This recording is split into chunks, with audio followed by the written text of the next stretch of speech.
Yes, y'all, you know what it is. It's them kids and wives and 925, but we are still married to the games, episode 362. All up in your face. Mm-hmm. As McCracken would say before we get started. Mm-hmm. Mm-hmm. It's your boy Gabe Patillo with Tim Router, Ed Placencia, and Chris McCracken, of course. And as always, we are talking games and life and games. And today is kind of a special episode for me. Oh. You guys know why it's a tell. special? Do you guys know why it's a special episode? This should be a special episode for the podcast and community at large. Oh, wow. Anybody want to just take a swing at why? It's 5:30 in the morning, baby. 6 years exactly? No. I think we're turning 7, by the way, this year. Oh, well, good. And Good. Glad I'm keeping up. Excellent. Well, we just don't remember birthdays anymore. It's not a big deal anymore. No, it's not. So, Yeah, and ages, I don't remember how old I am half the time either. So I got to go to the store and get flowers. I'm so sorry. Okay, here we go. Yeah. Today, officially, Mm-hmm. Chris McCracken and Ed Placencia have been with us longer than Hall was with us. Ooh. I was actually thinking about that earlier this week. I thought that we had hit that mark, but I wasn't sure how close we were. Yes, Very interesting. Hall, Timothy Hall, the OG, one of the co-creators of this podcast, Halski, was episode 1 to episode 180. And then how we introduced Chris and Ed were Chris came on first, I think. No, it was Ed. Ed came on first? Yeah, it was. Shoot, man, I'm all turned around. Chris came on first. I think it was, So I think he it was did one McCracken. episode and then wasn't on the next week, and Ed came on one episode, and then they both came back on the third episode. And so this episode 362, they've officially been with us longer than Timothy Hall. Oh, that's very Wow. cool. How about Congratulations, guys. Isn't that Look at crazy? that.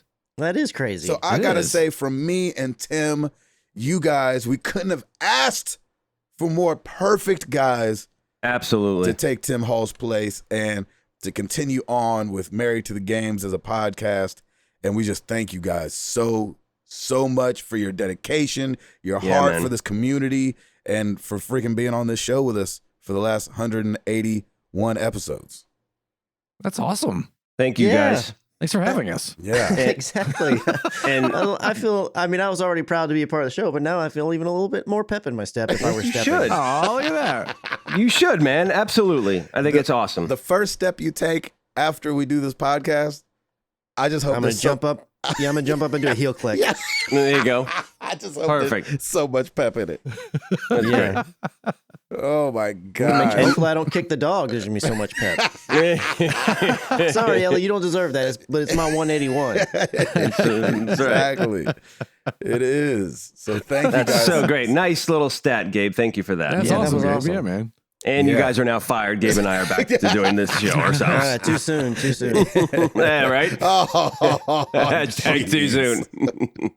Too soon. Oh man, Chris. That's good, Chris. Good That one. was a good one. Eduardo, Yes, sir. for the 181st time, Mhm. Yes. how you doing, bruv? I'm doing well, thank you. I had a nice week. It was very similar to last week, but it's not a bad thing. Wherein Sarah and I just played a ton of Borderlands. Oh, how does that can't sound bad. No, that's No, never not at bad. all. Not at all. I mean, it's just every night. It's just like Borderlands, and it's it's so cool. And we finished all of the DLC for Borderlands 2, and now we're going back and doing all the side missions that we didn't do, which is a ton. Mhm. Let me ask you a question real quick. Yes, Since she doesn't listen, yes. has there been any time that you've been like, oh man, shoot, we playing a lot of Borderlands, or has it all been gravy? Last night I was like, you know what? I might take tonight off, and then we got a call from her grandmother saying, "Hey, can you come over and help me fix my smart TV. So we did that instead anyhow. Oh, So, there you go. What does that mean? Fix it. They wanted the PBS app on their TV. Oh, that's Oh. adorable. Oh, so That sounds like an old person. Yeah, I thought you were going to so say, cute. then her grandmother called. We were like, we're sorry, we're playing something. And so we ended up playing Borderlands. That's what we should have done. We can't do that. Isn't that hilarious? Exactly. It's funny to watch, and we're going to become this. I'm going to fight it, but we're going to become this because it's happened in different ways already. Yeah. Yep. But it's so interesting to see how helping someone in something like that literally feels like the simplest thing ever. It's like, you couldn't have like figured that out, Mhm. but like maybe they couldn't have. Like they don't even Right. know where to look. Yeah. Like I have very no true. idea as a 37, am I 37? As a 37-year-old man, which I still consider young when it comes to the tech game, but it's not as young as like, you know, kids are flying around on all kind of apps I never heard of. But like even the Right. popular ones like Snapchat, I have no idea how it works. Like no idea. I've never installed it. I've never took a picture in Nope. it. Besides when I'm like doing meet and greet and somebody's like, "Ooh, can you take our picture in Snapchat instead of just a regular camera?" Mm. And then the joke between me and Justin, who's always there with me, is we start singing "Lose Yourself" by Eminem because it's Oh my like gosh, you only got nice. one shot. Because I don't know how to erase this picture and take another one if I jack this up. So anytime they're like, "Can you take it with Snapchat or with this Polaroid camera?" We always go dun dun dun dun dun dun dun dun. Honestly, I don't trust any app where you have to, and maybe Snapchat's not this way. Again, I don't know because I don't use the thing. But if you can't upload from your camera roll, I just don't trust the app. I'm not using it because I don't like that whole like you get the one shot. It's like, no, I want to upload once I get the picture the way that I want it. That's Yeah. how I feel about it too. But I'm just saying, there's been a couple times where I took a blurry picture and I Yeah. freak out because I'm like, I don't know how to like X and get back to the. I don't know how to do it. Mm-hmm. I mean, Yeah. you can save your pictures, but it's like, but yeah, if you don't post it or it gets messed up or something, it'll just get removed on the server. So Can you upload from camera roll? Or We sound like Think some so? old men right now. I boy. know, right? I think so. I think you can. This was I my don't point. get. I don't. This I was don't my get. point. I just don't get that app. The Yeah. TikToks. I don't understand. Yeah, Gabe, will you man, come that's over and all fix my right. TV? I need the PBS app. Can you come over, please? Right. Oh, I want to go to gosh. Channel 4. Can you make that happen? please? Yeah. That's right. So Ed, you got PBS up and running, and were they rejoicing? I did not get PBS up and running. to You- be Oh, honest with you. Oh, Nice. what happened? Turns out they don't have an app. Well, it's funny because Turns out Ed's old too. I know. He's like, yeah, you're right. This is hard to figure out. We need to call a youngster. Let me grab my glasses. Let's see. Let's look at this together. Exactly. Look at Well, this on my- together. Let me grab my glasses and let's look at this together. That is funny. I don't know if that's from something, but that's funny. No, man. It's from the dome, baby. It's from the dome. That's really It's from real life experience. That's what it's from. It's from 4 hours of sleep is what it's from. oh my gosh. Well, on our TV and both of our TVs, if you want to install an app, you go to the TV app selector and you choose which one you want and you install it. Mhm. And this one, I believe, because it's a Samsung TV, when you hit install, it's like enter your Samsung account information. And it's Oh. like, oh, They definitely ain't got that. she did not have that. So we went to the Samsung.com website. We updated her password and everything, and it still didn't work. So I have no Oh. idea why. So Oh my Yeah. gosh. I hate Yeah. that. I hate when I I'm can't telling figure it you. out.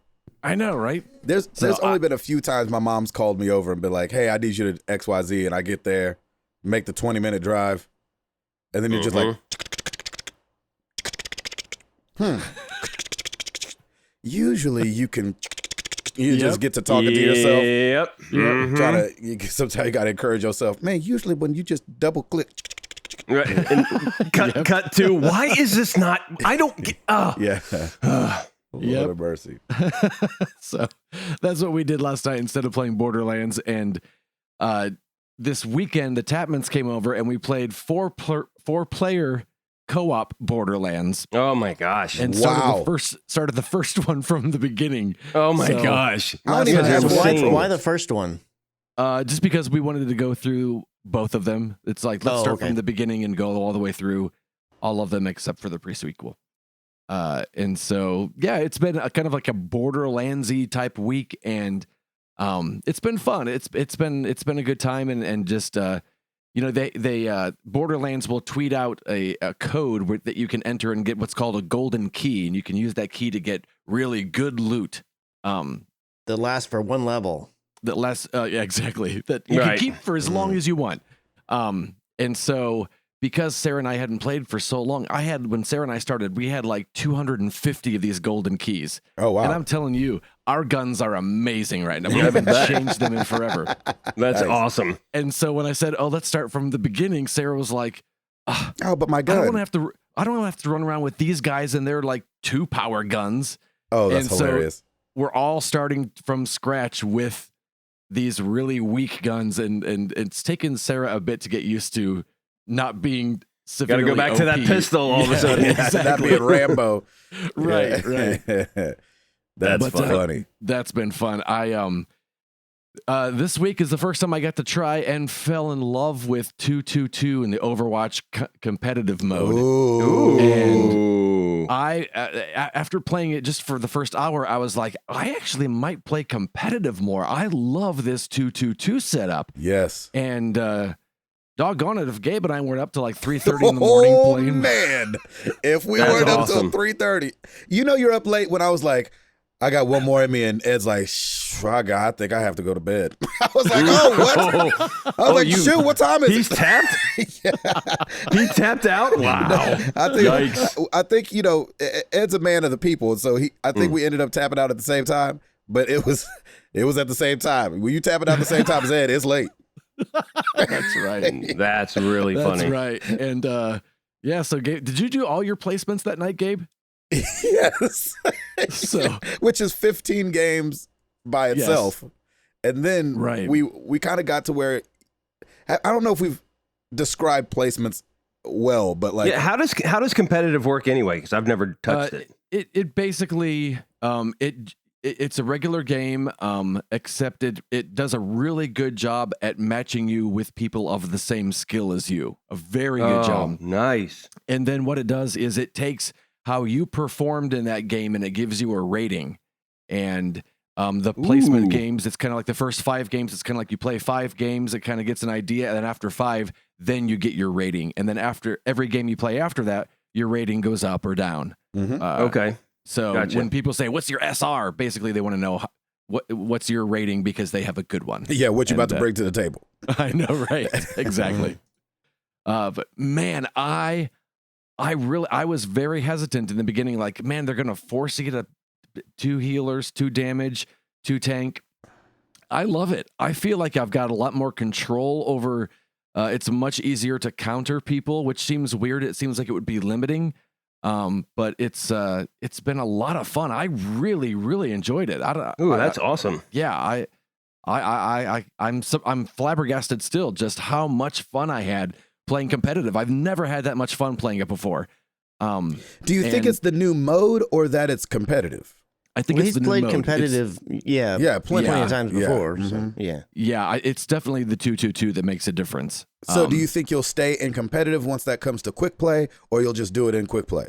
I might do both. Probably, what I'll do is I'll probably stay in 222. Once it hits quick play, I will probably, if friends are on, I'll play with them. If not, I'll hop into competitive without any hesitation. Just because it's that's great, such man. A blast. Yeah, it was a lot of fun. I really enjoyed it. Played with the new character, not with, but alongside the new character, Sigma still. People are still figuring him out a little bit. Yeah, except that one guy. There's always that one guy. Just like I said, when people learn him, he's going to be tough. That and guy someone learned him. Whooped our tails, boy. Gracious. Yeah. It was crazy, but man, it was a lot of fun. I had such a good time. It was almost like falling in love with a game that I was already in love with anyhow. Yes. So it was a lot of fun. And it was like, for me, and I think I put it on Twitter, but I was like, it felt like going back home. Like I don't like, because Ed, kind of walked me through that whole thing, and I hadn't played Overwatch in so long, and so I was like, doggone it if this game just ain't so good anyway. Like, forget the new mode. Like, the game is just good. Yeah. And so it was really fun to play with you, Ed. So thanks for putting up with your boy. Thank you. It was a great time. Mm-hmm. Still playing MLB The Show, still loving it. Oh, still nice. Hooked on it. I play it every night to wind down. So Sarah and I will play Borderlands, and then she'll go watch an episode of her show, and I'll play a couple games of MLB, and still really enjoying it, having a good time. I've been bumped up to the AAA from the AA's. Yeah, so you're I'm doing making the my way story. to the Cubs. So Have you left the Rangers alone now? Can you just leave them alone?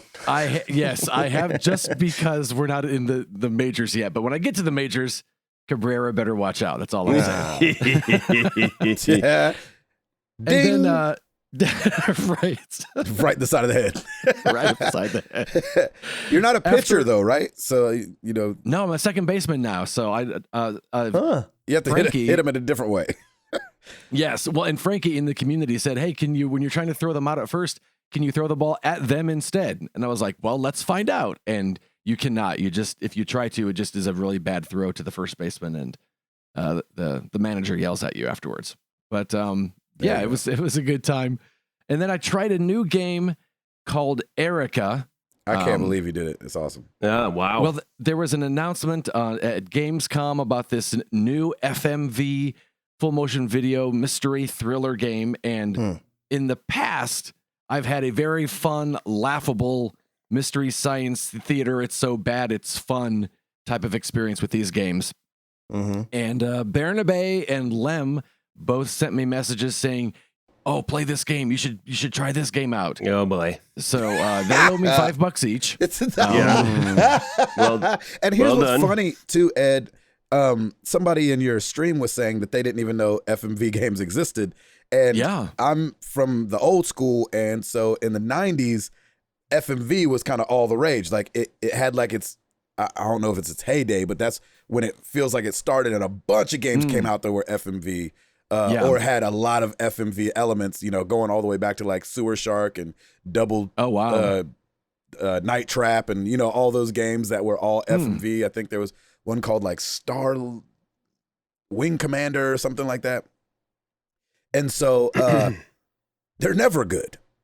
And Really? so what's interesting about them is there's, compared to video games, there's only so much you can do in an FMV, because you can't have just these real actors act out every scenario, like you can in a video game. And so I feel like FMVs have always struggled to be critically acclaimed.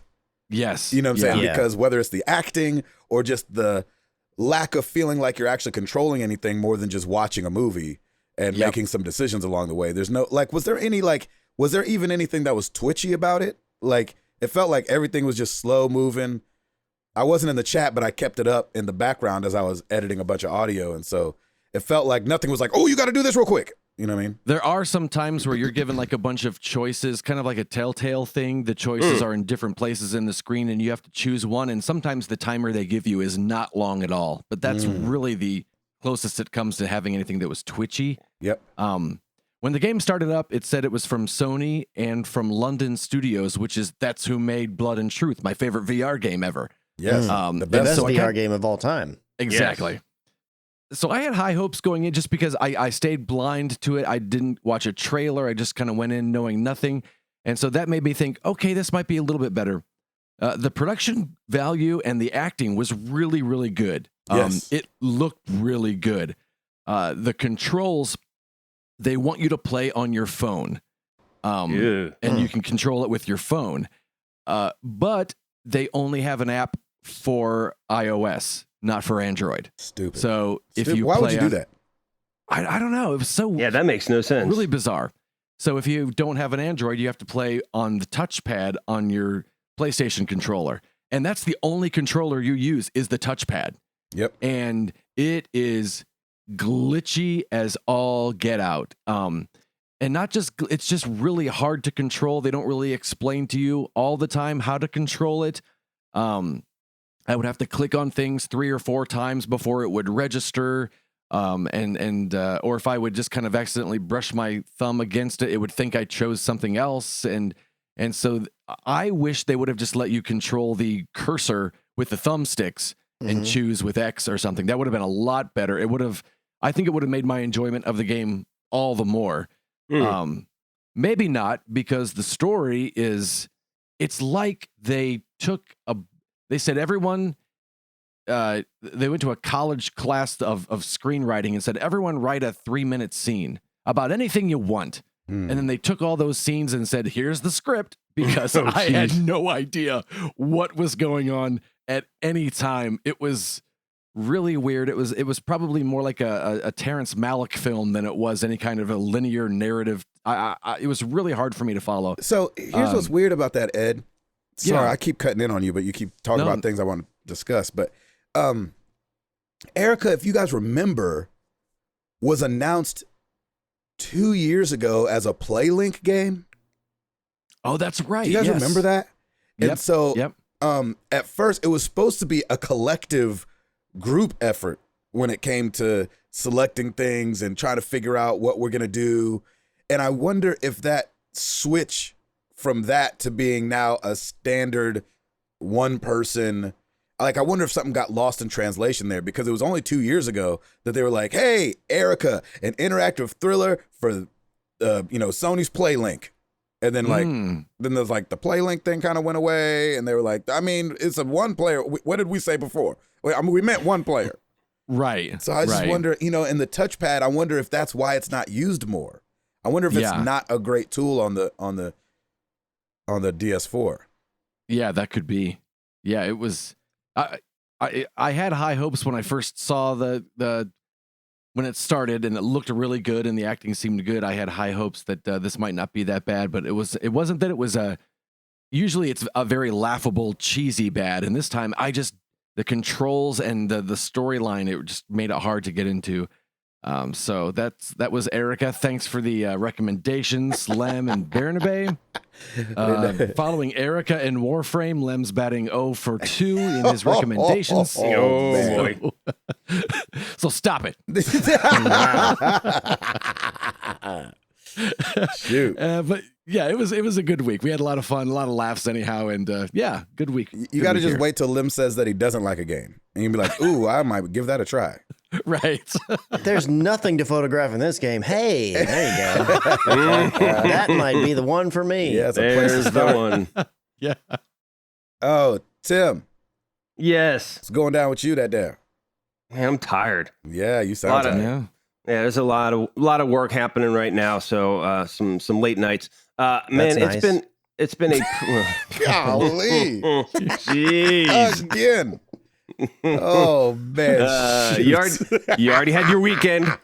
You had your weekend. Oh, Let's that's go. funny. Let's go. That was Oh, good. man. That was good. I mean, you're setting Yeah. them up. I'm just hitting them. Yeah, That's true. That's true. That is funny. I'm trying to think how to work that into my update. Anyway, Yeah, right. just so Lost another one. Give it some more to Chris. Yeah, exactly. That's right. Oh my gosh, that's funny. So we are basically in the swing of things now. This past week has been kind of boring, really. Just school for Piper, cheer, soccer. Oh, we did have our first game this Saturday at 1:30 in the afternoon in 95-degree weather, which was so much fun. And I'll just leave it at that, because it was a We drove it was past the soccer fields the other day, Oh no. yep. and there's a bunch of kids out there, and Jenny There was just like, vultures all around. Yeah, Jenny was like, I don't understand why anybody would be out there. I was like, I know. And I was thinking I about know you guys. too. I was like, why? Yep. It's unhealthily hot outside. Yeah, and everyone's faces was beet red, including mine. We were all sweating. I thought, wow. and our coach thought for sure that they would cancel them, but they did not. Like, they probably would have done the morning ones, like, from 9 to like 11 or so. But we were 1:30 in the afternoon, so it's like, Oh gosh. Wow. and Yeah. and so it was it was brutally hot, and we have a lot of work to do. Granted, we've only had one practice before this game, Mm-hmm. but it is nice to see all the families and the kids again. So we're back in it, man. We're gonna get this thing moving. Yeah, it's just been stupid hot and humid, so I'm just trying to stay inside as much as possible. On the gaming front, I had said that I had fired up Borderlands 2, and Man, I just have been doing so much Overwatch. It's not even funny. Yeah. And Borderlands 2 is just so by the wayside right now. So Yeah. but you know, I'm really. It was kind of funny when you Overwatch at 5 o'clock in the morning and you want to get your loot boxes. So you're trying like 3v3 or 6v6 eliminations. You're like, it's taking a little bit longer than usual because not everybody's up and around. So I've been actually just going through the hero gallery and looking at each hero and just kind of, I've never played Baptiste before. Let's see what he does. And so it's been fun just kind of getting like, again, thanks to Lem, the mystery heroes, although we did have a couple sessions the other evening with Lem and got destroyed. And I just basically sat there with the controller like, all right, let me just run in here and die so I can get a different hero. But it's good to learn a lot of the different heroes and I'm really enjoying it. So it's a whole lot of fun. Good, man. And Clash Royale. Seriously, that's pretty much it for me. It's just been work, school, cheer, Piper, soccer, go. And that's been my week so far. There you have it. Yep. Nice and easy. Chris. I've been doing so much stuff over here. Nice. It's insane. Yeah. So I still don't have a job. It's all right. My gosh, what the heck? That's okay. I have Nobody been is surprised by that. I have been doing a lot of things, but it just feels like a lot of things that you just have to do kind of thing. It doesn't feel like I'm making progress so much. So just keeping on with the train. There's this, I don't even know what you would call it necessarily, but there's this company that I got set up with that, helps people that are recently out of work, learn how to set up your resume or the correct way and connect you with other people and blah, blah, blah, blah, and that kind of stuff. So there's different courses and things you have to go through on that. And I've been doing those. And in amongst that, I've been reconnecting with a bunch of people, like people that we used to hire, people that other people I know in my industry, just reconnecting if it's people I hadn't chatted with in a while and just doing all that kinds of stuff. Yeah, there you go.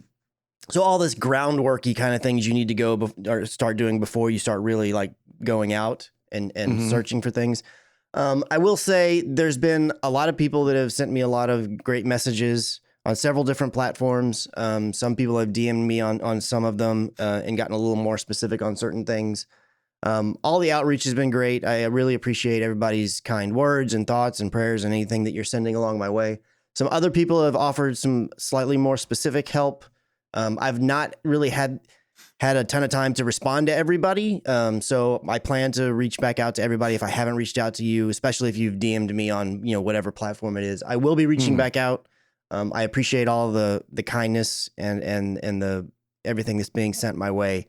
But we'll just continue on seeing how things are going to go. I really don't know how these updates are going to go for the coming weeks because I don't know how things are going to change. Yeah. Or if they're going to change at all. I will kind of do my best to keep you guys updated, but I'm not going to continue to be like, oh, well, So my weekend updates might be a little bit short, but if anything changes or if there's any positive growth in any way at all, I'll make sure that everybody kind of learns and everything like that. So for the moment, continuing on as it was, getting more foundational pieces set, and then hopefully I can use that as a springboard to launch off into whatever the future holds, and we will see what that's going to be. So that's great. Even though I've not been doing a ton of stuff, or it's been like a lot of in the minutia stuff, what that means is because I've been focusing on that, I haven't really done a ton of gaming. I have jumped into a little bit of Apex. I haven't jumped in since the Sigma and 222, at least in competitive launch, except the one time. And it's kind of killing me because I don't know so much about the whole 222 thing because it's only part of competitive and I really just have no desire to play competitive.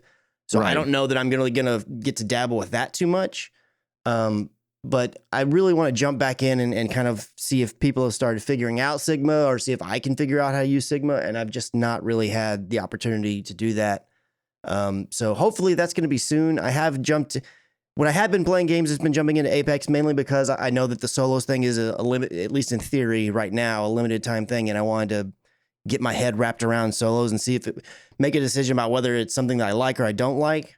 Mm-hmm. And I've fallen on the line that I understand it now. I understand not just the appeal. I kind of always understood that, but I always had the fear that like there's really not going to be very many legends that are very viable in there. It's going to be just the same couple of characters, I guess, running around in there. And I guess I'm wrong on that because when I go in there and, you know, the way that Apex works is whenever you start the match, it'll show who is the champion from the previous match and and going into this one, who is the current champion that, you know, in theory you should be looking for, and you get extra points if you take them down and blah, blah, blah. I have seen all kinds of different characters be dubbed the champion. That's right. So it must be that most of the characters are way more viable than I give them credit for. What I will say is that for my own playstyle and my own experience, I really don't think that there's anybody that makes any more sense to use than Mirage. I think he's the best character to use. And in fact, he's the one that I've gotten all of my wins with. I've gotten about 5 now. I did play with the one other character that I thought could be pretty good for solos, and I have seen her pop up on the champion a lot of times, is Bangalore. And I've gotten second place with her, but even then, with her smoke bombs that she can throw and her ways to kind of escape and hide herself, it just makes so much more sense to me to use Mirage, because there's been on almost every one of my wins, it comes down to, you know, you and one other person, and I'll go run around something, I'll throw out a bamboozle, they'll start shooting that person, I come around the corner, and then I get the jump on them, and then I win. Because it's just so easy to fool them with that. And then you have his ultimate is you basically go invisible, you throw out a bunch of decoys, like 6 of them, and then you can run away and then heal up, and they can't see where you're running or where you are. I mean, there's a few things that if they're really paying attention, like you can see the dirt kicking up and like, oh, there he is, but it's very easy to miss. So I think Mirage is the best character to play as in solos. I've had a lot of other people tell me that they like to play this character, that character, and that's awesome that it's way more viable with each of the different legends than I anticipated it was going to be. So I feel like that's really good. cool. And I think too, Chris, a reason that is, and one of the things I love about Apex is that no matter, and I don't think I'm wrong about this, but no matter who you play, the guns all feel the same. And so if you're just a really good shot, period, you can play as anybody. Now, it definitely, what Chris is saying is true. If you're somebody who relies heavily on the abilities, then yes, there's certain that are better than others. But I've been watching so much Apex on Twitch lately, and some of these guys that I'm watching aren't even using some of the abilities. They're just such a good shot that they get the guns that they like, and they're pushing hard, and they're just mowing down people. And I'm like, they didn't even use the, you know, like Lifeline or, you know, some of these other people whose abilities are passive or do healing, something like that, where you have to kind of be by yourself to use it. Yeah. Some of these jokers, man, because and that's what I love about Apex is like, no matter who you play as, the gun, the 301 is going to feel exactly like the 301. It's not like because you're a small character or a big character, it feels different. And so that's cool. It lends to what Chris is saying about seeing a bunch of different champions instead of, you know, maybe the same 3. Right. Yeah. From just that standpoint, even the ones whose ultimates, let's say, I don't feel like are super handy, maybe their L1 ability is handy, or vice versa. Like, for instance, I don't really think that Wraith's portal, which is her ultimate, she puts this portal down and for a certain amount of time, and then in the squads game, you can use that, you can portal up to an area, engage in a fight, and then if you start getting overtaken or getting defeated, you can go back in the portal and it can throw you back away, or you can portal in your teammates into an area. But when you're playing as a solo, it just doesn't make a lot of sense. Yes. But Wraith is still a very nimble character, has a relatively small hitbox compared to some of the other ones. I know they've done some tweaking, but I think hers is still the smallest hitbox, and her L1 ability is really helpful in solos. Escaping. So whereas like a character like Mirage, I feel like both of his abilities are easily usable. That's right. The same with Bangalore. I think both of her abilities are easily usable. Possibly like Gibraltar, his bubble's can be a little bit useless, especially if a few people are coming in on you, but his ultimate's definitely usable. So everybody's got something that's good for them. That I just really like about Mirage is that I feel like both of them are absolutely viable, and I use them to great success numerous times. But I mean, clearly it's something that I was wrong on, and I think it's awesome that there's so many people that can do well with these other characters. Because like Gabe said, at the end of the day, it comes down to your shot and how you handle the weapons, and that really doesn't change for any character. Yeah. So I do feel like now that I've tried it a bunch of times, and I think it's something that after this event's done, either start of season 3 or something, it'll probably come back and be like a mainstay thing. I don't see how they could take away solos and not bring it back, because I feel like it's been very, very popular. So all the anecdotal evidence I've had says that a lot of people really like it, and I think this is proof enough they need to be like, okay, we're gonna continue on with this in some form or fashion. Yeah, that's right. I think it'll stick around. Outside of that, that's really the only game I've been playing, other than dabbling a little bit, maybe here and there. I've booted up Hearthstone a few times on my phone, but I've never played more than like checked my quest and maybe played one match. It's been very, very little. And then just been, pushing on, trying to figure out all this job stuff. That's about it, though. There you go. Nice. Mr. Patillo, Yeah. how's that honeydew list? You know, we're at a pause, which is nice. Ooh, we good. are Pause is doing good. doing the guest room like we mentioned, especially for our moms, as we're coming up on a trip to New York and they're going to be staying here overnight. And we didn't feel like putting them on an air mattress on multiple nights. Oh, that'd be nice. And so we got How thoughtful. Exactly. We got that room painted. We got all the outlets changed out. Because my house was built in the 90s, and so every outlet in the whole house was like that cream, yellow, awful color. And so, as we've been painting the rooms and everything, we've changed out every outlet in the house. So I think our master bedroom is the last one that's got old outlets. But so, doing that and getting the plates on and, painting and all that, we got all that done. So now we're kind of just like waiting on the bed to arrive, and Jenny found a really good deal on a frame or whatever. We're doing like a platform bed type thing, just so we didn't have to buy box springs and everything. And so that's been good. I've been telling Ed, I'm in the middle of doing an audio book right now. For Audible. And listen, I love doing voiceover. Like, it has been so fulfilling. I love that, like, me and Ed started at the same time, and just like knowing Ed is doing it and taking classes and flying all the way out to freaking Sausalito and making me jealous. Like, I just love that, like, I have Ed to talk to about it. And I think I told Ed this last time I did an audiobook. I was like, no more audiobooks. Oh, wow. And then I auditioned for this one, and I go inside and I was like, babe, I auditioned for one. I'm hoping I don't get it. And she was like, really? And I was like, yeah. And then sure enough, the next day they're like, hey, you got this job. I was like, oh, shoot. You're like, dang it. Aw. Oh, man. I just can't read for some strange reason. Like, I think I can read. I can read in my head, but like, it's so different when you're, and this one has to do with success, and it feels like it's supposed to be like up a bit. And so you perform it different than if you were just to read something. Right. You know what I'm saying? And so, if I were to just sit there and be like, the average baseball stadium holds about 50,000 people, enough to fill a dance floor the size of a New York City block, or float down a river 53 miles long. Like, you can't read it like that. You have to perform it. And so what's weird is that, like, I just find myself almost reading every line twice because I don't know what line is coming. And then some books are the way people write things. They don't put commas where I feel like commas should be. Yeah. And so you're kind of inserting these vocal commas without them actually being there. And then you're like, and then you might see, oh, this is where they were going. And then you have to go back and redo it. It just takes so much time. And and so I'm struggling through that this week. Hopefully I'll be done with it by Friday. It's not even a big book. It's like 105 pages long or something like that. Oh, at least that's Still, good. that's a lot to read, though. For me, when you can't read, it's a lot.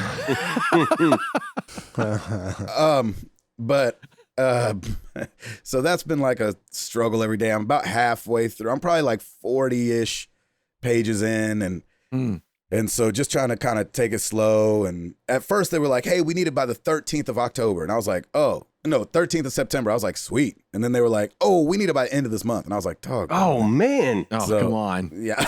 Trust me. Good Lord. Trust me. Like, give yourself a break there. Oh, we need it tomorrow. Yeah, Sorry. exactly. So I'm putting my way through that. I feel like I'm working with. You ever do something? We probably have all felt like this when you're doing something and you feel like you are using your full strength. You're like, this is right up my alley. I'm using all my muscles. I feel like I'm just using like my pinky muscle. And Nice. so it's like, hey, lift up Flex it, buddy. Yeah, Flex lift it. up this 5-pound weight with your pinky. I'm like, if I could use my whole hand though, I'd like be able to lift it up real easy. They're like, nah, you can just use your pinky. Yeah. And so, it's fine and it'll get done, but it's just long. And it's just like, Mm-hmm. and so each session is like a couple hours where I feel like it just shouldn't be that long. So going through that this week has been a little like deflating, only because like the shed has become a little bit of an oasis in the sense of like, I can come out here and kind of escape the noise and audition and do jobs that are fun and things like that. But then when it's something like this, you kind of go back inside and you're exhausted. And so you're exhausted from, oh, hi, everyone. Oh, yeah. What are you There you guys all go. doing up? Here, come here. I'm awake. Hi, you're awake? Yeah. All right. It's 6:13. Oh, I'm are you? awake. I know. I'm awake. All right. No, put that down. All right, you guys go back inside. I'll come get you guys in a little bit. Okay, bye, buddy. Bye, guys. Bye. Can't hear me, but bye. So cute. See you guys. Wanted to say hi? All right. Love you Bye. guys. Bye. Oh. Sadie, you're staying? All right. So, Oh, anyway. Ellie's in my lap. She's here So too. Oasis, huh? Sounds like your Oasis got invaded. Yeah, exactly. Right. That's great. It's funny because it is really sweet. They love coming out here. And so Mila's Oh, always that's like, awesome. Daddy shed. And I'm like, yeah, come Aw. on, buddy. I don't have to walk in the grass to get there. That's right. I think that's a big Right. reason why they come Yeah. out here, because they don't have to trudge through the wet mud. Mm-hmm. Anyway, so it's just been, just a little bit of a longer week because of that. We go out to Fargo, North Dakota this weekend. Excellent. And so I'll be looking up game places while I'm up there to see what's crack-a-lacking. And Apex, Overwatch, Clash Royale. I'm kind of wanting to get into a story and play something just to kind of like lose myself a little bit. I know I just did Detroit, but I think I'm in my old age, as I'm learning about myself, I'm not appreciating 6.5 games anymore on a scale of 10. Okay. Where I used to be able to enjoy from about 6 to 10. Yeah. If the story's not really good these days, I'm like, I don't want to do this. And I hate that. But I've found that like if I'm playing Octopath Traveler, like it's fine, but it's not like getting me. And so if something's not getting me, I've noticed lately about myself that I'm just really am not enjoying it. And that sucks. Because I want to be able to enjoy a wide range of video games. But we got a lot of promise around the corner. We got the Call of Duty alpha that'll be open to everyone this weekend, and so I'll try to. Oh, is that this weekend? Yeah, right. Even though I'll be gone, I'm gonna try to like sometime on Dabble. each side of the weekend. Yeah, try to get in there and see. It's only multiplayer and it's 2v2, which is interesting. So we'll see how that goes this weekend. But yeah, man. So just trudging along over here, trudging along. Nice, man. Love it. Router, Yes. you got it. Yes. Well, let's do it.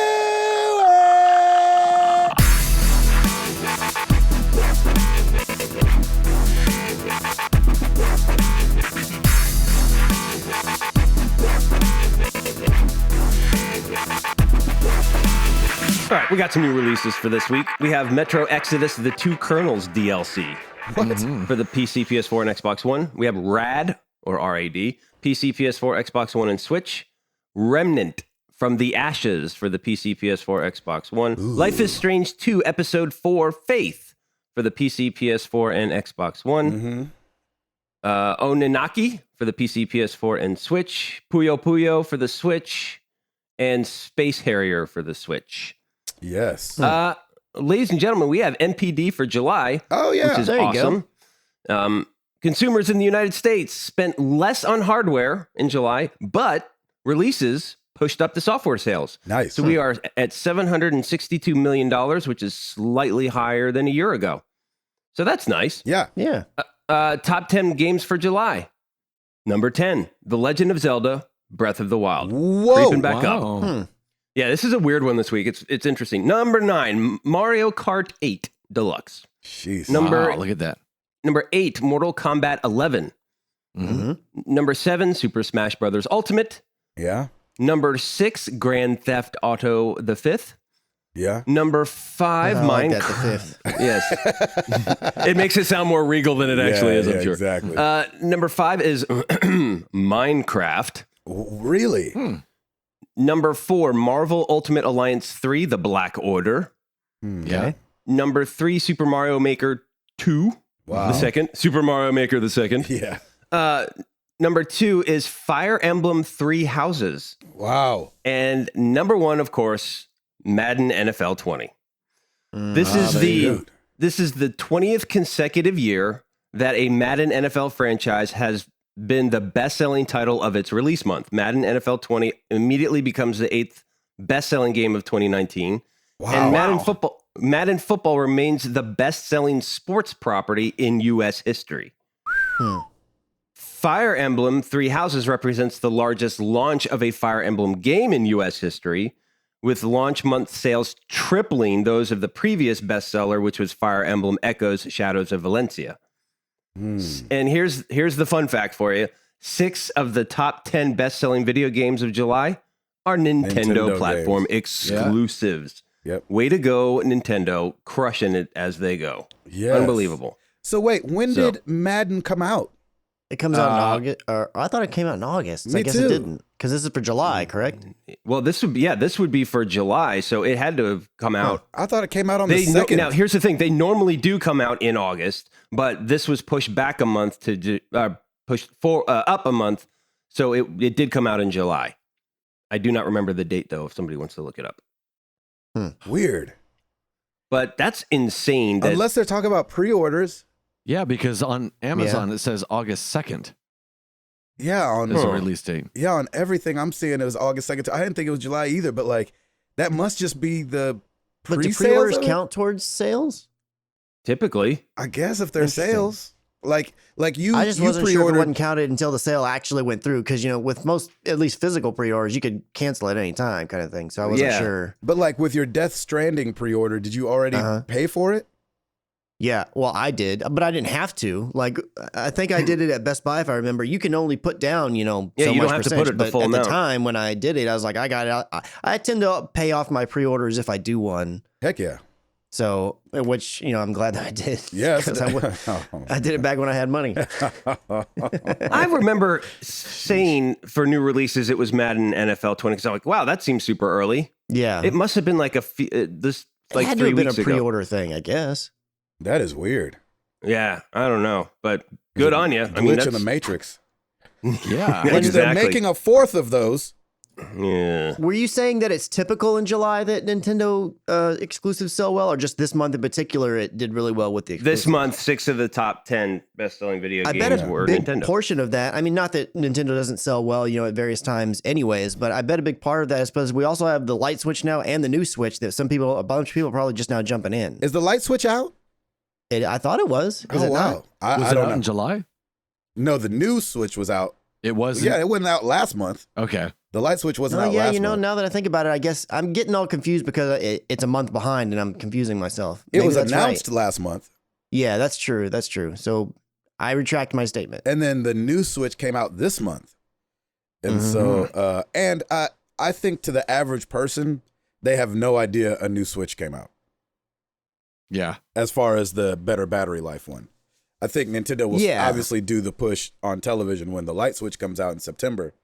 But I wouldn't think anybody would know the difference of the first one because they look identical. Number Right. one. Yeah, that's really interesting about that Madden thing. I wonder what that means. Yeah, I don't get it either. But yeah, back to you, gentlemen. Christopher. Yes. So we talk a lot about Apex Legends here. Yeah, Because we I do. play it a lot and Gabe plays it a lot and a lot of our community plays it a lot.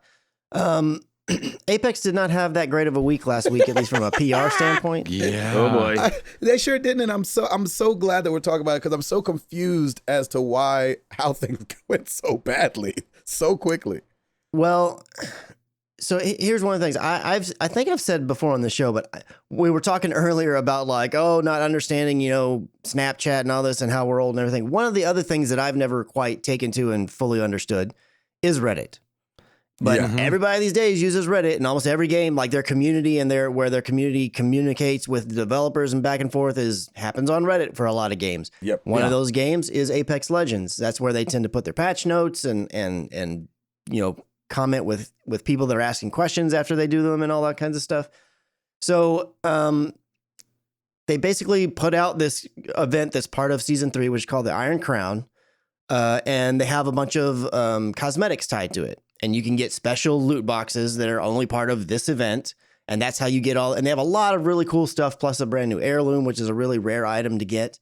And they basically put it all behind a paywall, which they had said previously that they were going to make sure that they filtered things into the store so that some of the things could be done to where you could just purchase them outright rather than have to rely on purchasing these random loot boxes in order to get what it is you're looking for. Yeah. Well, when the Iron Crown event started, that's not how it was, even though they had said, moving forward, this is how we're going to do things. So people complained on Reddit. As they do. And other various platforms. And so they came out and they're like, hey, you know what? You're right. We had promised that we're going to give you guys other ways to do this stuff. And hold on a second, Chris. Because not only was it that they put it behind a paywall, but it was a really expensive paywall at that, right? Yeah. Well, yes, but $18 even when it for goes inside the store, the stuff's still expensive. So I mean, expensive is expensive to me. I don't. Yes, if you wanted to go through buying the loot box thing and doing it that way, you were gonna have to spend even more money. Yeah. But if you're still a person who wants to get, let's say you want to get like 70% of the stuff, and you just wait till it pops in the store, you're still spending a crap ton of money. So I mean, either way, yes, it's gonna be expensive. I just wonder if it would have been like $5 if people would have reacted in the same way. No, they probably wouldn't have. But again, to the point I made a minute ago, like, none of the stuff, even when the stuff is in the store and even when it's discounted, it's still expensive. So what I think is that the store aspect is positive in the sense that, like, if an event like this came out, like, I looked through all the things, and sure, there was a handful of things that I thought were cool, but there's this one Lifeline skin in particular that I think is really good, considering that I don't really like any of the Lifeline skins in the game. I was like, wow, that one's really cool. When that one comes up in the store, if I were one that was wanting to spend money, like, I would buy just that, and that way I could be satisfied. Yep. If I were one of these people that's like, oh my gosh, all these things are so cool, I have to have them all, I'm spending a lot of money one way or the other. So to me, because the game's always been expensive, and it's even when you buy them outright a la carte, it didn't make a difference to me. You're going to spend a lot of money whichever way you look at it. Gotcha. But to that point, people had reason to kind of be upset because they're like, hey, you said you weren't going to do this, and here you are doing it again. Right. So they went on there and they apologized for it, which, as they should do. But that starts all the people getting up, like saying, whatever, you were planning to do this and thought we wouldn't call you out on it, and instead we did call you out on it. So because people are complaining and starting to call names to the developers and all these kinds of things, which always happens. Yes, always happens. But some of the developers from Respawn I love this. started pushing back just a little bit. Yeah, they did. And pushing back, to some extent is fine. Like, calling people out for crossing a line per se is probably okay. At least just saying, like, you shouldn't be treating us that way, blah, blah, blah, blah. But they kind of took it a little bit further and started calling people names, some names that I'm not going to repeat on this show. Oh, please. Mentioning about, like, constantly calling a bunch of the commenters toxic. I feel like they made a good point to not say that this is applying to everybody in our community, but they were calling out specific people that were being certain ways. However, as it is as well with the internet, a lot of things get taken out of context. And some of these comments, while on the face value are not that great, when you look at them in the context of the conversation, you could at least see how, like, you can see how that's justified considering how they were being treated. Regardless, they're still not the types of things that a developer should be saying to, someone in their community, so to speak, that's, quote unquote, professionalism, paying their bills people. Professionalism. Yeah. So much so that we ended up getting a statement from Vince Zampella, who is the CEO of Respawn Entertainment. I'm just going to read his please do. his quote verbatim. It says, on Friday, we gave Apex fans an update on how we were changing the Iron Crown event. Some of the team then joined a discussion with our community on Reddit, and things got to a pretty bad place. Some of our folks crossed the line with their comments, and that's not how we want Respawn to be represented. I apologize to any of our fans that were offended. I will always stand behind our team here at Respawn and support them on speaking out against some of the toxic and nasty comments being directed at them, including everything from death threats to comments aimed at their family and loved ones. But we shouldn't contribute when we do comment and add to the very thing that we want to prevent. We need to lead by example. Last week, we didn't do that, and going forward, we will be better. Having an open, healthy relationship with our community is incredibly important to all of us here at Respawn. So, as someone like me, who is a huge fan of this game and thinks that I really love this game. I think it's easily the best battle royale on the market currently. And all the struggles that it has had, it's gone in its short life cycle. It's had so many super big highs and super low lows. Mm-hmm.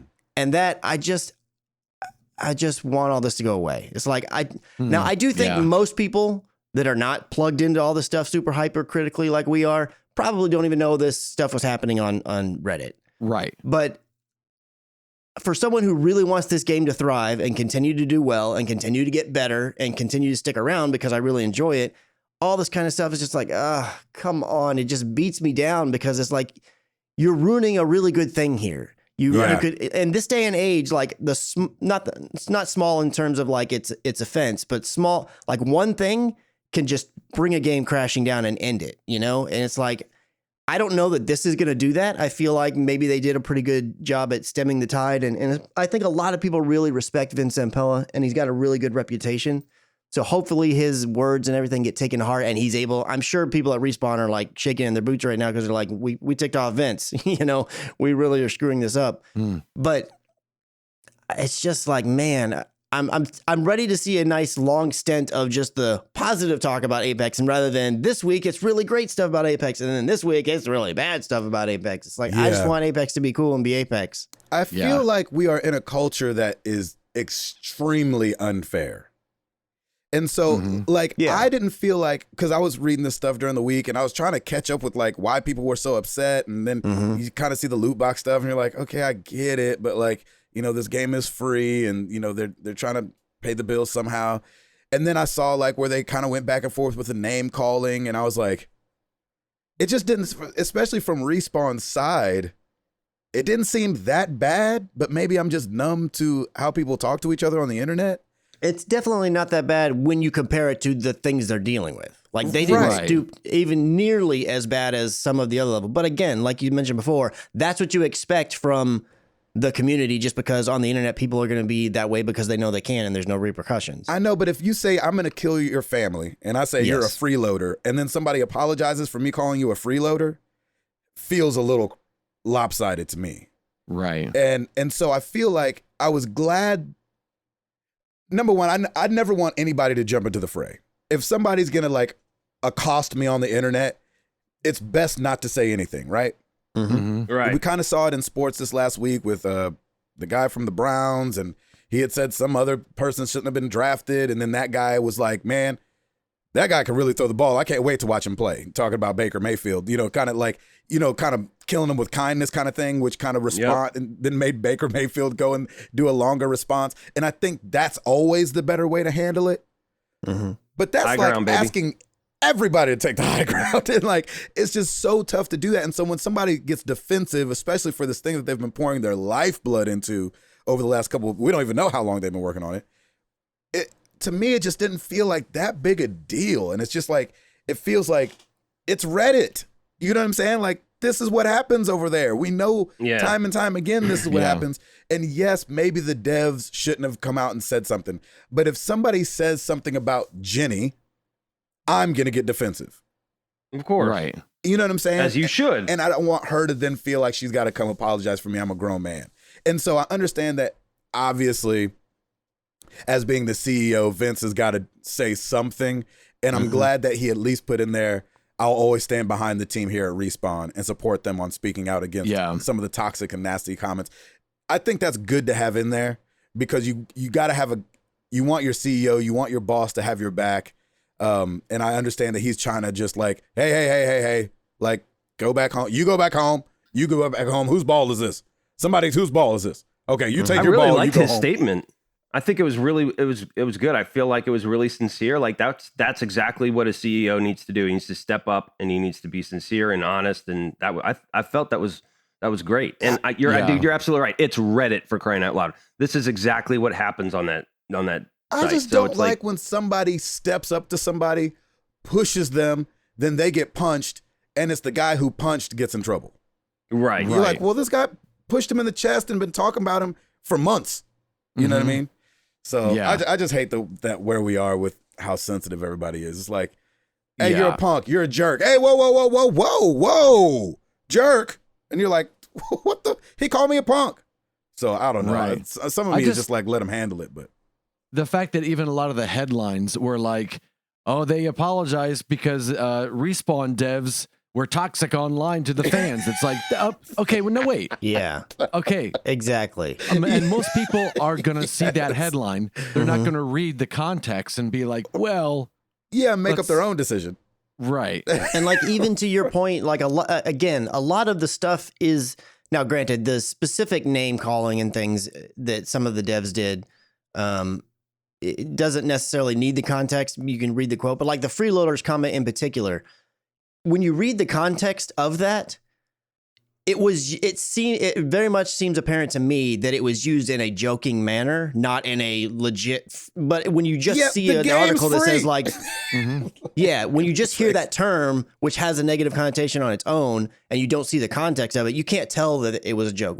And that's what I'm saying. Like, I don't know exactly how. Again, I don't spend a lot of time on Reddit, and so I don't go to the Apex Reddit. I feel like companies hire these community managers, and you're supposed to be your spokesperson to the community that deals with community. I don't know why there's like several different devs that are on this thing just being able to freely talk. That seems like a stupid decision to me. Yeah, but I don't think it's a decision that's made. I think these guys have just got pushed so much these last couple months that they just had to say something. Wasn't it under their personal accounts? They weren't. I don't under, think like, so. Apex My understanding accounts, is that they're all well, they may be their personal accounts, but they're all accounts where it'll say like to where you know that they're a dev. It'll say like blah blah blah Apex dev or something.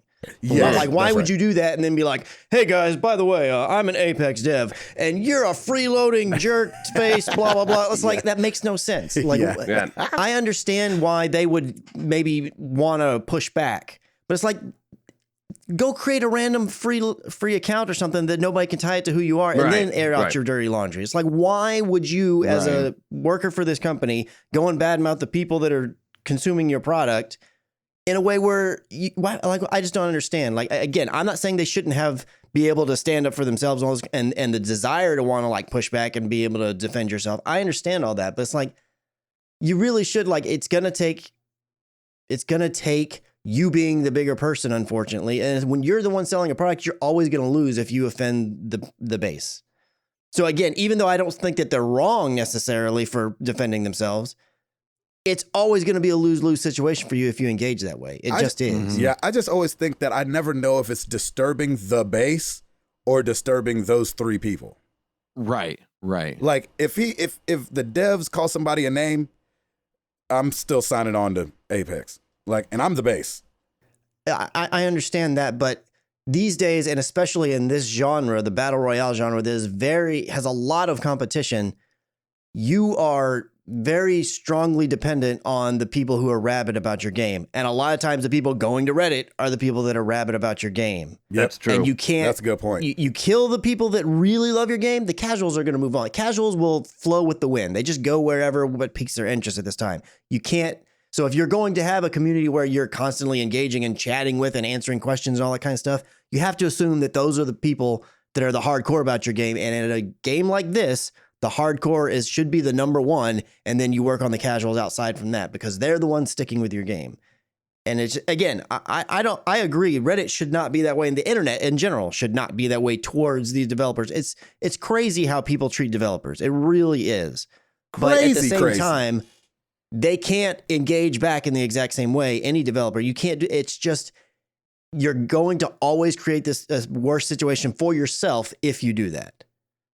I think it's a classic case of I think these devs I think the comments just got under their skin, and it's very easy to get on that keyboard and start clapping back. And but you know what else is easy? To create a randomized account that nobody knows who you are, and then clap back. It's like, why would you not do that? That's like the very least thing that you could do.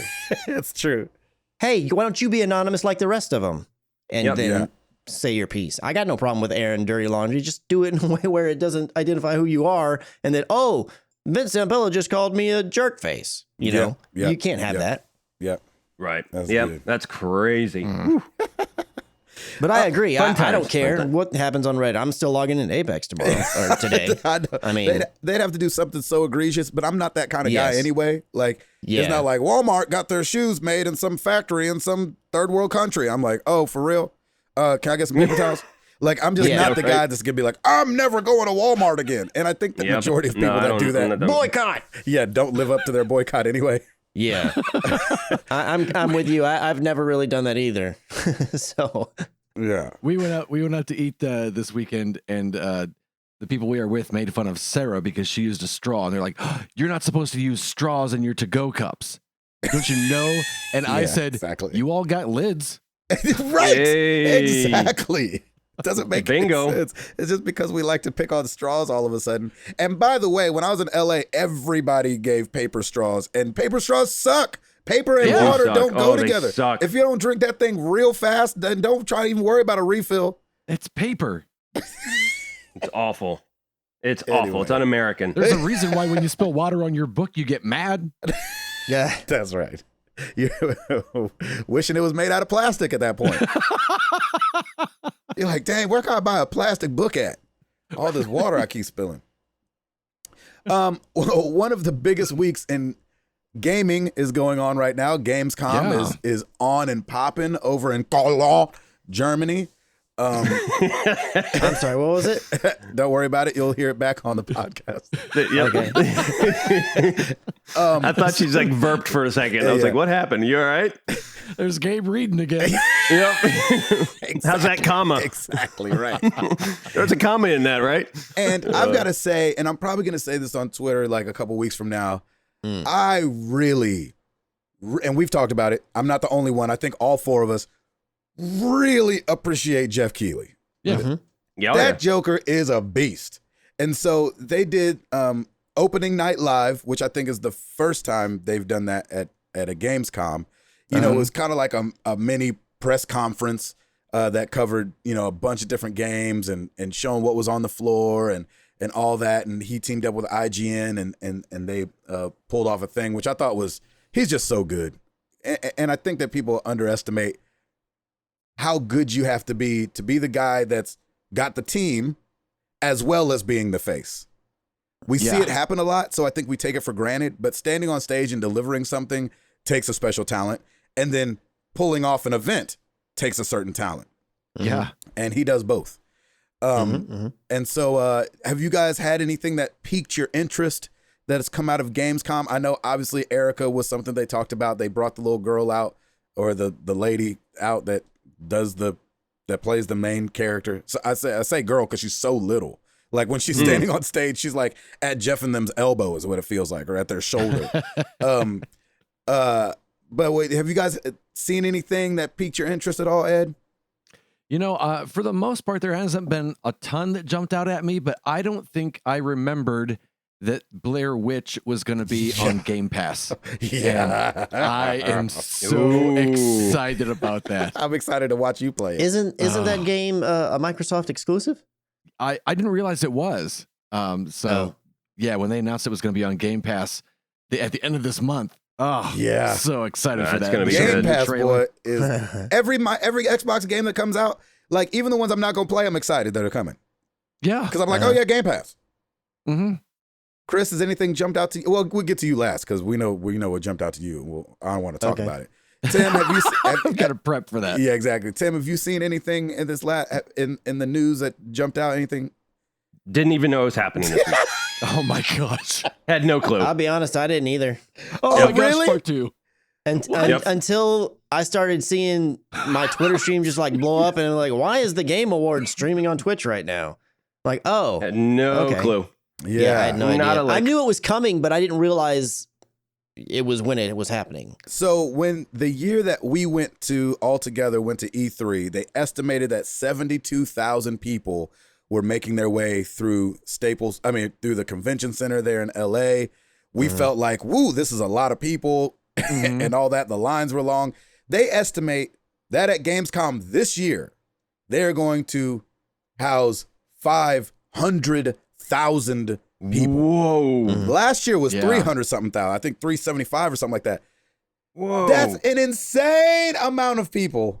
So that's the new Right. E3, right?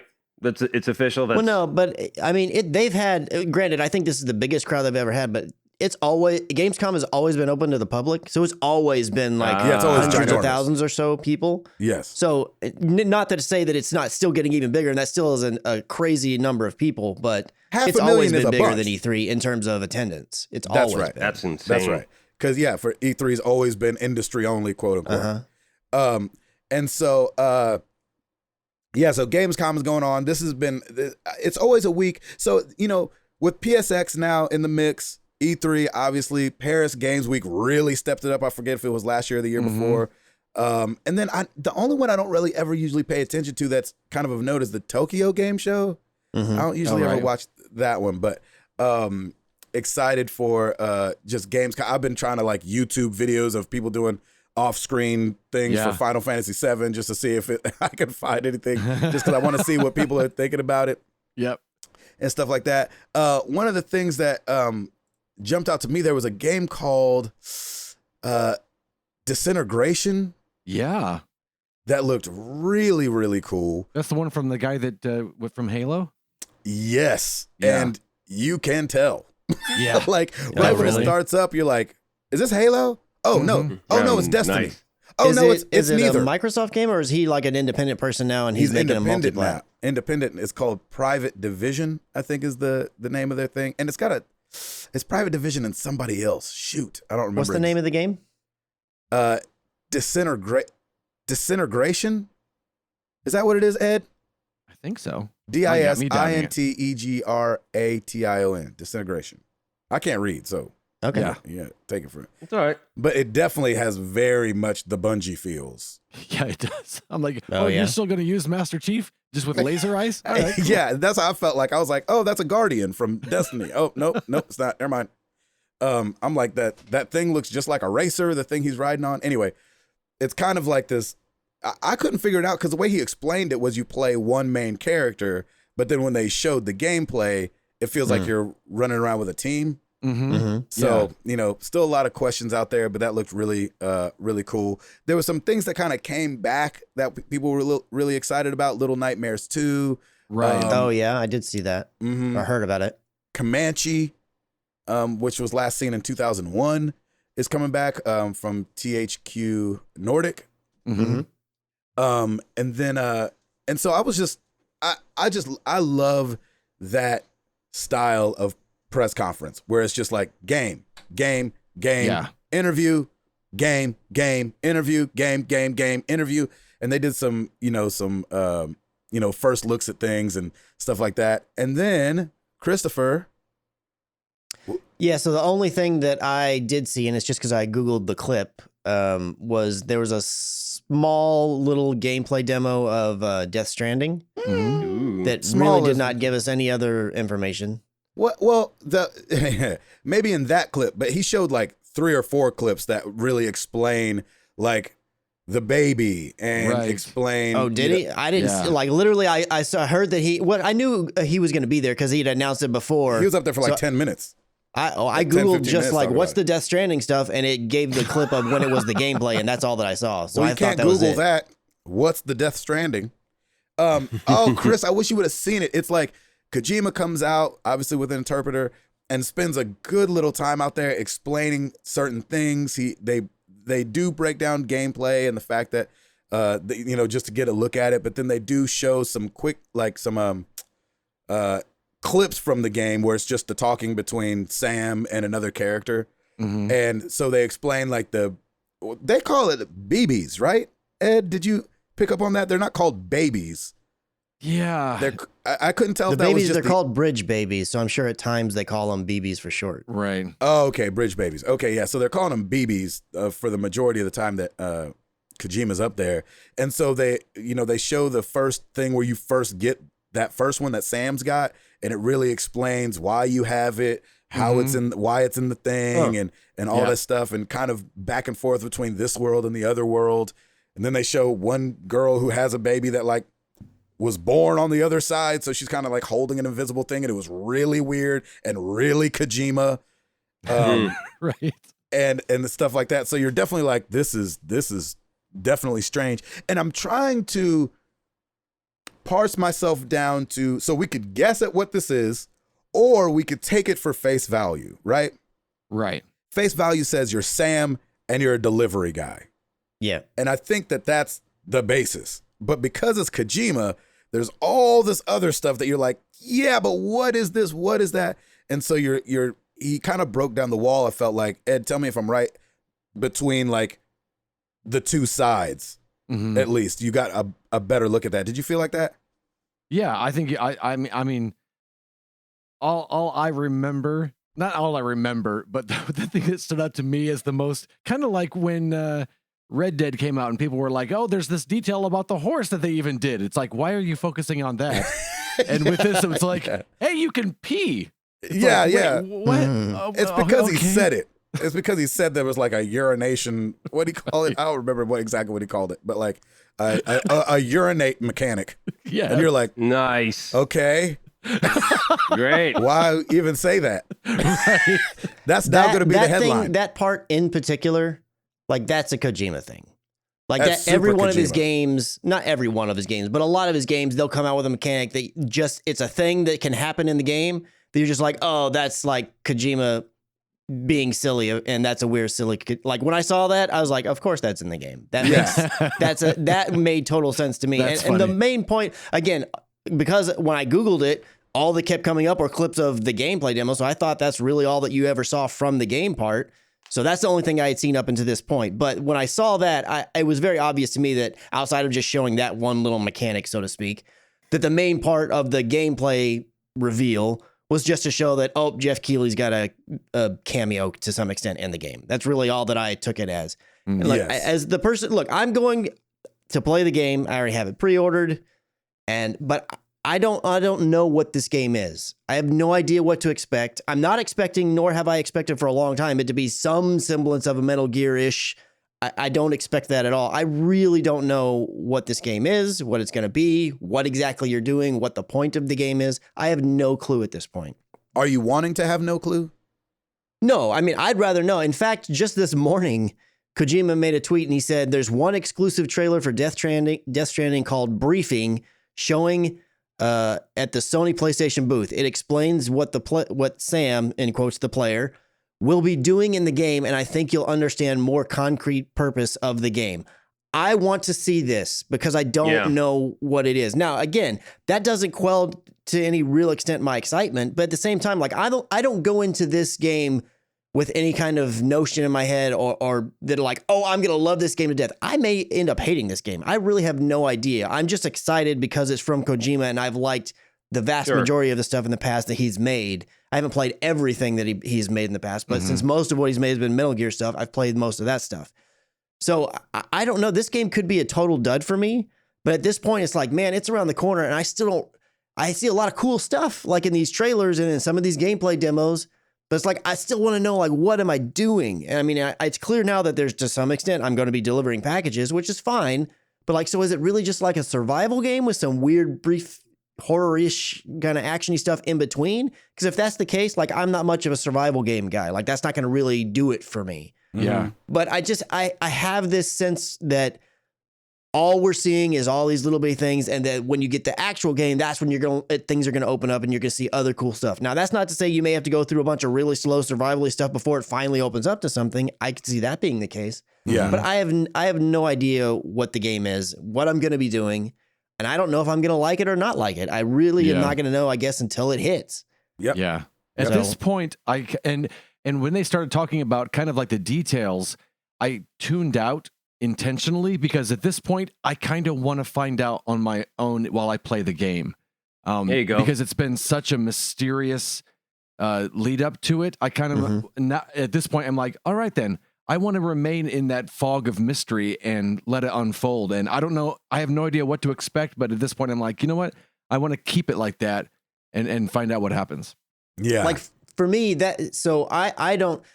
I'm not as trying to be as in the dark as some people do about certain things. Like definitely story elements. I don't want things like that spoiled. But that's right. Right. to me, like when the couple of years ago when we had that E3 where they showed gameplay of God of War, like I walked away from that demo. I knew what it was. I didn't know the story beats, but I knew what it was, where it was, what to expect action wise, what I'd be doing in the game. I was sold, hooked, on, ready to go.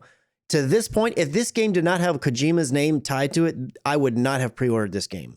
Right. Because I don't know enough. I don't know what I'm getting into. And most of the time when I don't know, I wait and I see. I maybe just continue to pay attention, but I just wait and I see.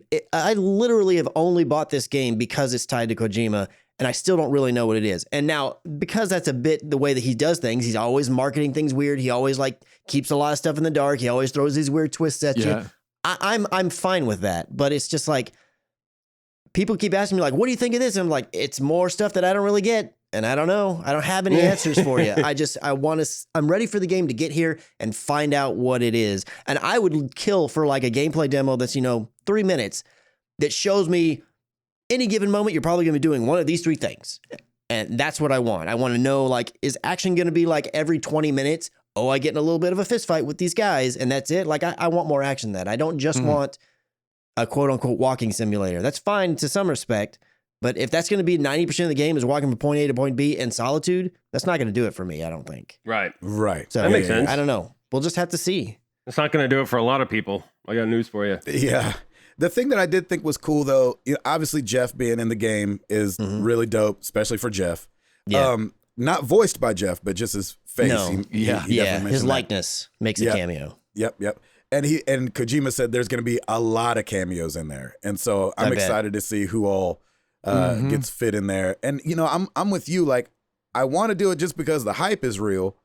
But at the same time, you're like, yeah, all right. And it's what you're saying. If it didn't say Kojima, I'd be like, that game looks stupid, probably. Somebody had made a comment on Twitter, because this generation Xbox has had a lot of misses, unfortunately for them. Sure. But this person was saying, and I don't know if they're like a big Xbox person or what, but they're like, you all know that right now, if this game was being shown for Xbox, so many people would be giving it a hard time for not being another lame looking exclusive. And I saw that and I was like, you know what? That's probably true.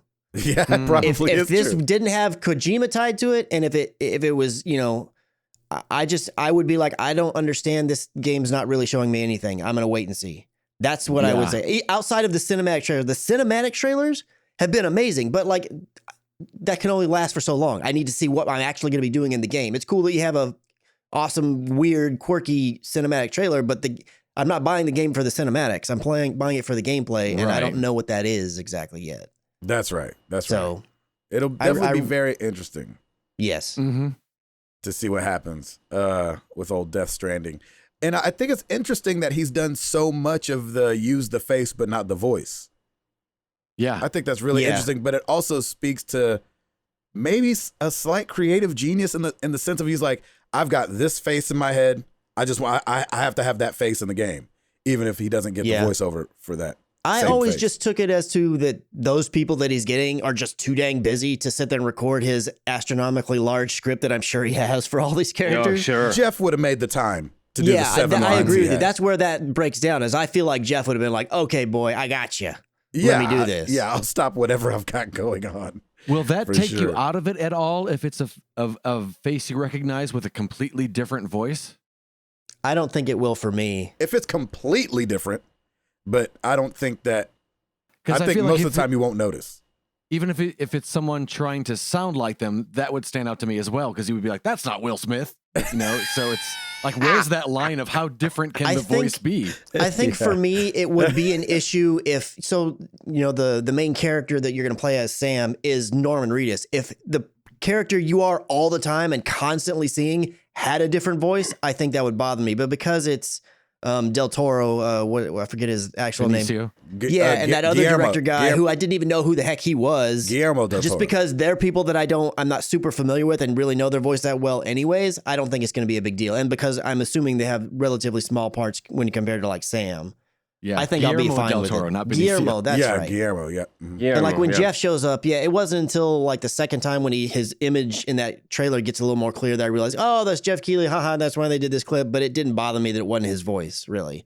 It wasn't a sticking point for me. Yeah, and I actually wasn't listening that close to even notice it wasn't him because Oh, cool. you would think that like when he's talking like this or when you're in the game, you know what I'm saying? Like, so I didn't know if it was him just kind of like being excited sounding. It didn't sound like him, but I didn't automatically be like, oh, that's not Jeff's voice. Because I don't know Jeff all like that. Yeah. Until he was like, it's my likeness. Obviously, some of those voice doing it. I was like, oh yeah, obviously. And so, yeah, what he said, yeah. yeah, right. What else you got, Chris? Let me see. I couldn't find. I had accidentally closed my PDF tabs, and I was like, "Doggone it!" We couldn't tell. Exactly. So, Halo Infinite is going to be the next Big Daddy Halo game that's coming out. It's going to be coming out in, I think, holiday 2020. I think it's supposed to be a launch game for the next version of the Xbox Scarlet, whatever the heck its actual name is going to be, but that's what we're calling it now. And it turns out that Halo Infinite's creative director, Tom Longo, I think is how you say his last name, he's left the company 343 Industries. And so this kinds of stuff happens, you know, like for instance, with and Naughty Dog, you know, Bruce Straley, who had a big part in the Uncharted games, and then obviously The Last of Us. Yeah. You know, he had left the company. Yeah. Kind of like Annie Hennig. Yeah, Amy Hennig as well. Amy and that Hennig, one was it was more, that one's actually a better kind of correlation with this one in particular because this was like more mid-project. Yep. And so that whenever that happens, you have to get kind of like, oh my gosh, what does this mean? Because there's contention with a game that's, you know, relatively speaking, around the corner. And like it makes you wonder, like, how far along was it? Was it far along enough to where this really isn't going to impact the story? Or is this going to totally blow things up and things are going to get really crazy? And then it's just going to feel like it's all unfinished. And we don't really know. If you look at that history with when Amy Hennig left, like obviously that was nobody wanted that per se.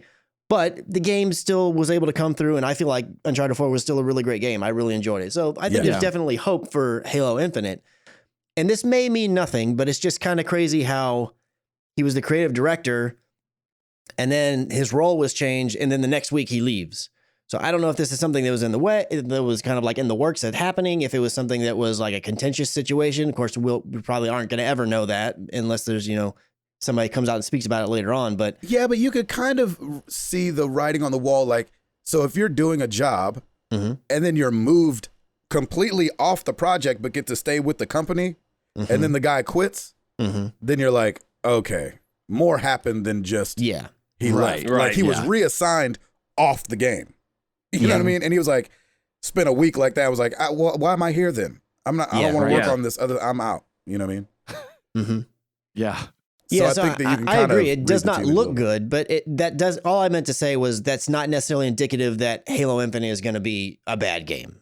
Oh yeah. Where the instant fear is that like, oh my gosh, having a shakeup this close to a game's, you know, when a game's basically just a year out or a little over a year out, it's like that could be really bad, or it could be the game's so far along that look, they can finish it out with the current plan that was in place, and it really doesn't matter that the head, so to speak, is now out of it, or the creative director, because everything was already kind of put in place. Because you would also think that this game's pretty far along by this point. But a lot can change in a year and a half, really.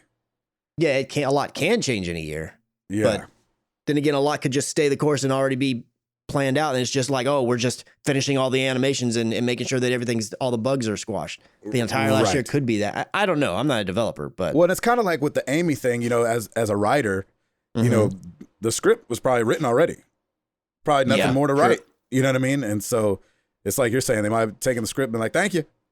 You know what I'm saying? Yeah. Like, I'm leaving. It's like, oh, okay, cool. You leaving the script though, right? Okay, good. Okay, see you later. Bye. But then, like, another game that had a similar situation was Destiny. Like about a year or so out. That's right. the main writers I don't remember if they got fired or if they decided to leave or whatever, and they basically rewrote the whole thing and almost had to start the game. I mean, a lot of the assets were still there, but they had to redo the story and rebuild all that stuff. And I'm hoping that for Halo Infinite's sake, that it's not a situation similar to Bungie. It's maybe a similar situation to the way Uncharted went, where it'll still turn out fine. Mm-hmm. Yes. So, yeah. That's for sure. Eduardo. Yes, sir. What you got? Well, over on the YouTube channel, we've got MLB The Show 19, Road to the Show, parts 1 through 3. And my gameplay of Erica is on there. You can check that out for yourself. And that thing was fast, boy. How long did that take? An hour and 15 minutes? It was, I think, an hour 40. There you go. So, because I went in thinking, oh, this might be like 3 hours or so. And then I realized, I think they're wrapping everything up right now. Yeah. And it felt like it wrapped up quick. You know what I'm saying? I mean, watching it on the stream, even when it was on mute in the background, I was like, just watching it, I was like, that looks like the end. Like, there's a lot of guns coming out. Yeah, it was just really weird because you felt like you were in the middle of the investigation and all of a sudden it's like, hey, I'm the murderer. It's like, wait, what? That's supposed to be the end of the game. Wait, what? It's really weird. Hey, yes. I'm the murderer. And that's what I was thinking. That's what I was saying about the play link thing. Like, I wonder if just the play style before would have made the game longer when you have to communicate with other people instead of just do it by yourself. That's true. That's true. It could turn an hour and 45-minute game into 3 hours when you're like, oh, what should we do? Oh, no, we should do this. And then I think it was supposed to be like everybody voted, and that's how, you know. Well, and they've got an FMV game like that already, and I wonder if maybe that's not why they why they changed course. Because there's one that's already out like that maybe they felt it was too similar. I don't know. Over on Game Pass, they announced a bunch of new games. Yeah, they did. Available right now: Age of Empires Definitive Edition, Stellaris Console Edition. Age of Empires is for the PC, and Devil May Cry 5 for the console. You can check those out. Coming out on August 22nd, Ape Out for the PC, Kingdom Come Deliverance for console and PC. August 27th, Bard's Tale 4 Director's Cut for console and PC. And on August 30th, Blair Witch, console and PC. No, thank you. I'll watch it streaming.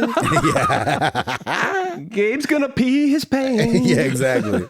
At home by myself watching Ed play, and I'm peeing myself. That's a bad situation. Stand in the corner. Mm-hmm. That's right. There I am you go. excited about it, though, kind of. Yeah, me too. That looks really cool. Any new reviews? Unfortunately, no. Doggone it. Sorry. Doggone it.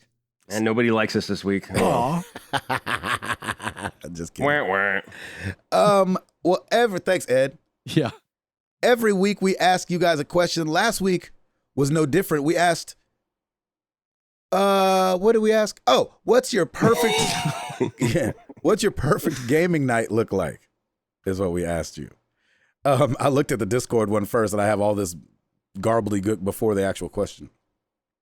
Over on Facebook, we got Carlos Emmanuel Navarro wearing my most comfortable sweats, the AC at 66 degrees. Wow. Ooh, sheesh. A big tumbler full of ice water. You want ice water in 66 degrees? It's frozen. It's already frozen. The occasional glass of whiskey, and my crowded clan either crushing guardians in the Crucible or tearing through a raid in Destiny 2. There you go. Yeah, that sounds like a cool time. Hey. Yeah. That's about how that goes. Super listener Chad Fackler.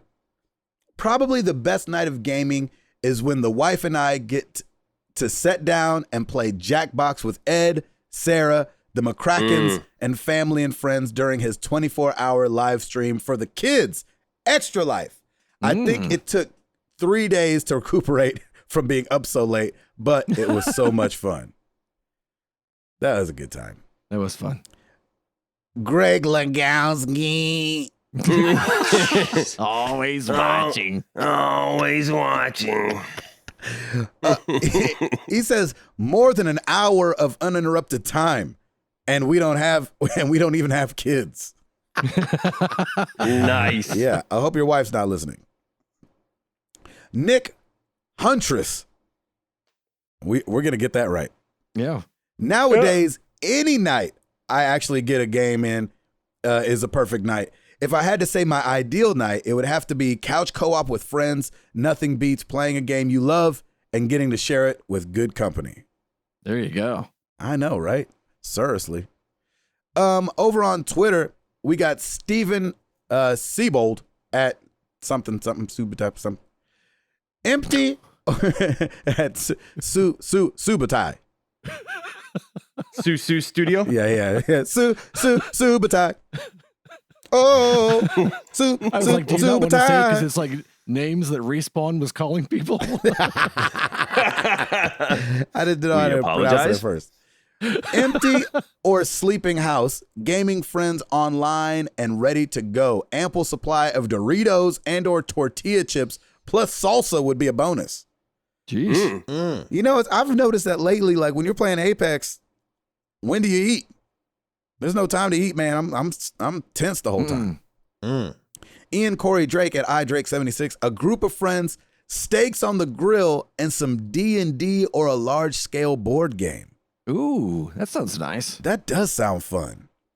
Shoot, that sounds like our E3 times. We were all sitting around that table playing Secret Hitler, and Gil's trying to talk us out of him being Hitler. Nah, Doc, you Hitler. He's another one that's got a guilty face along with Ed. You're like, nah, man, you're definitely Hitler. No, I'm not. I'm like, why are you so defensive? I'm not defensive. Why are you smiling? I just like smiling. Come to Smiling's my find out, favorite. he just ran the power company in town.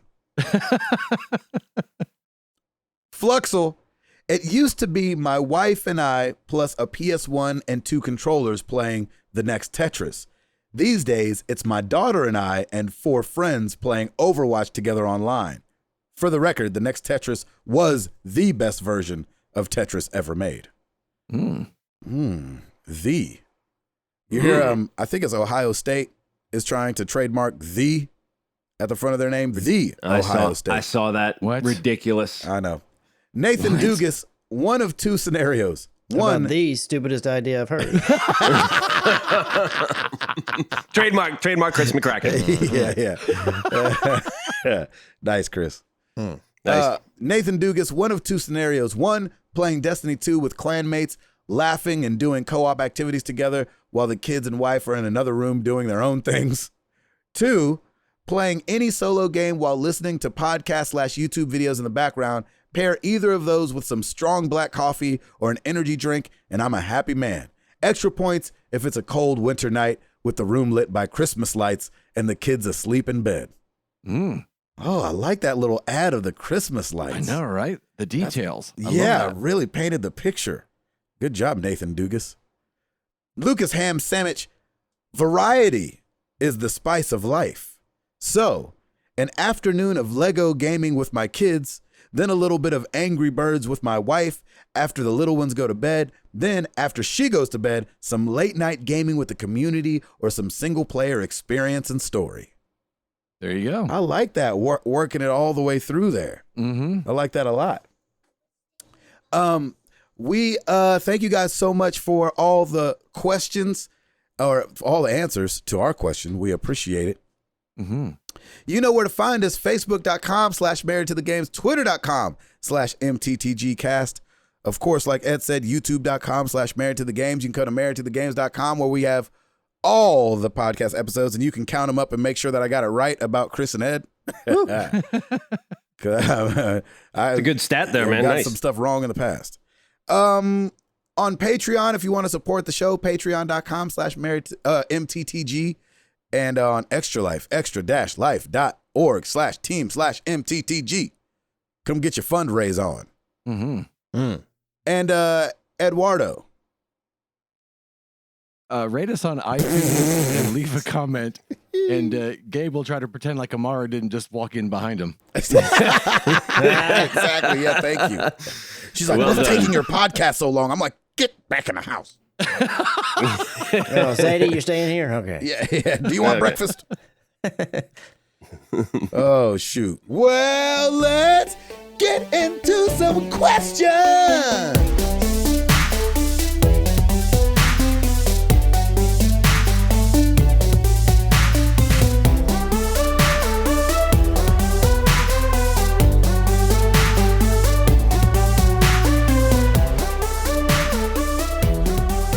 right, Discord, Beefmaster Zarda. Uh-oh. Along the lines of Demolition Man's fast food wars, there is a brawl between the annual sports games for supremacy.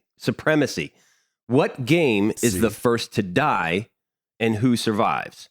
And he put a few WWE, FIFA, NBA 2K, MLB, Madden, NHL. You can have the UFC games. Yep. I don't like them. Bye. I think that, man, I say we keep FIFA. Ooh, okay. Chris? I'm kind of the same. I understand a lot of people really love them, but I've never gotten into the WWE games either. I haven't played wrestling games since NES. Yeah, but they were fun back then. Yeah, they were definitely fun back then, but I have no interest. Me either. Edward? Just to be different, I'll get rid of FIFA and I'll keep MLB. There you Really? Half of Europe is crying now. And unsubscribed. Well, they Sorry, still Europe. have PES or whatever the heck they're calling it now. Yeah, PES. Mm-hmm. Oh, What about you Yeah, there, that's true. I Tim? was like the candy. I agree. I agree. WWE will probably be the first to die. Survives NHL. Oh, there you go. I mean, Section 303, baby. Yep, exactly. We'll see. Hollywood Bones, along the lines of whatever Beefmaster said, if you could only... I love that. I know, right? If you could only eat fast food for the rest of your lives, which one of you would be the first to die and who survives? Oh. I'd be the first to die because I got a head start on everybody. And then Ed would be the last to die, probably. Yeah. I agree. Anybody I agree disagree? with that whole statement. I don't know. I think McCracken's outliving all of us. You think so? Ooh. I think so. Maybe. Is the sun out? Maybe. Yeah. That's true. I will melt. He would on a cloudy day. On a cloudy day, Chris. On a sunny day, Ed. Yeah. There you go. There you go. That's awesome. At the Winter Gamer, if you could send your co-hosts anywhere for a week, where would you send them and why? Well, now we got to really think about this just in case Ed does it. Yeah, right? I know, right? Shoot, I got to put more thought into this. I'm going to send McCracken to New Zealand because I think he said he hasn't really traveled outside the country. Yep. And that's one of the most beautiful places I've ever been. Yeah, and it's someplace I would like to go one day. Yep. I'm going to send Tim to Germany during Gamescom so he knows it's going on. Thank you. Yes, thank you. And he'll look like he belongs. Dankeschön. And I'm going to send Ed to Hawaii because I think that him and Sarah could make some amazing videos out there. Aw, thank you. She'd probably be working out on the beach someplace. Ed would be streaming from Hawaii. And I think it'd be good with his for Hawaiian everyone. shirt on. It's perfect. Yeah, exactly. I like it. He can go to Tommy Bahamas and get a whole new fit.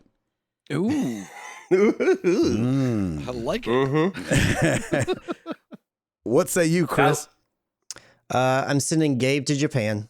Yes, thank darn you. it, You you love took me. Ah, dang it. Darn That it. was mine. Hey, all of you guys can say, hey, I'm gonna start a GoFundMe.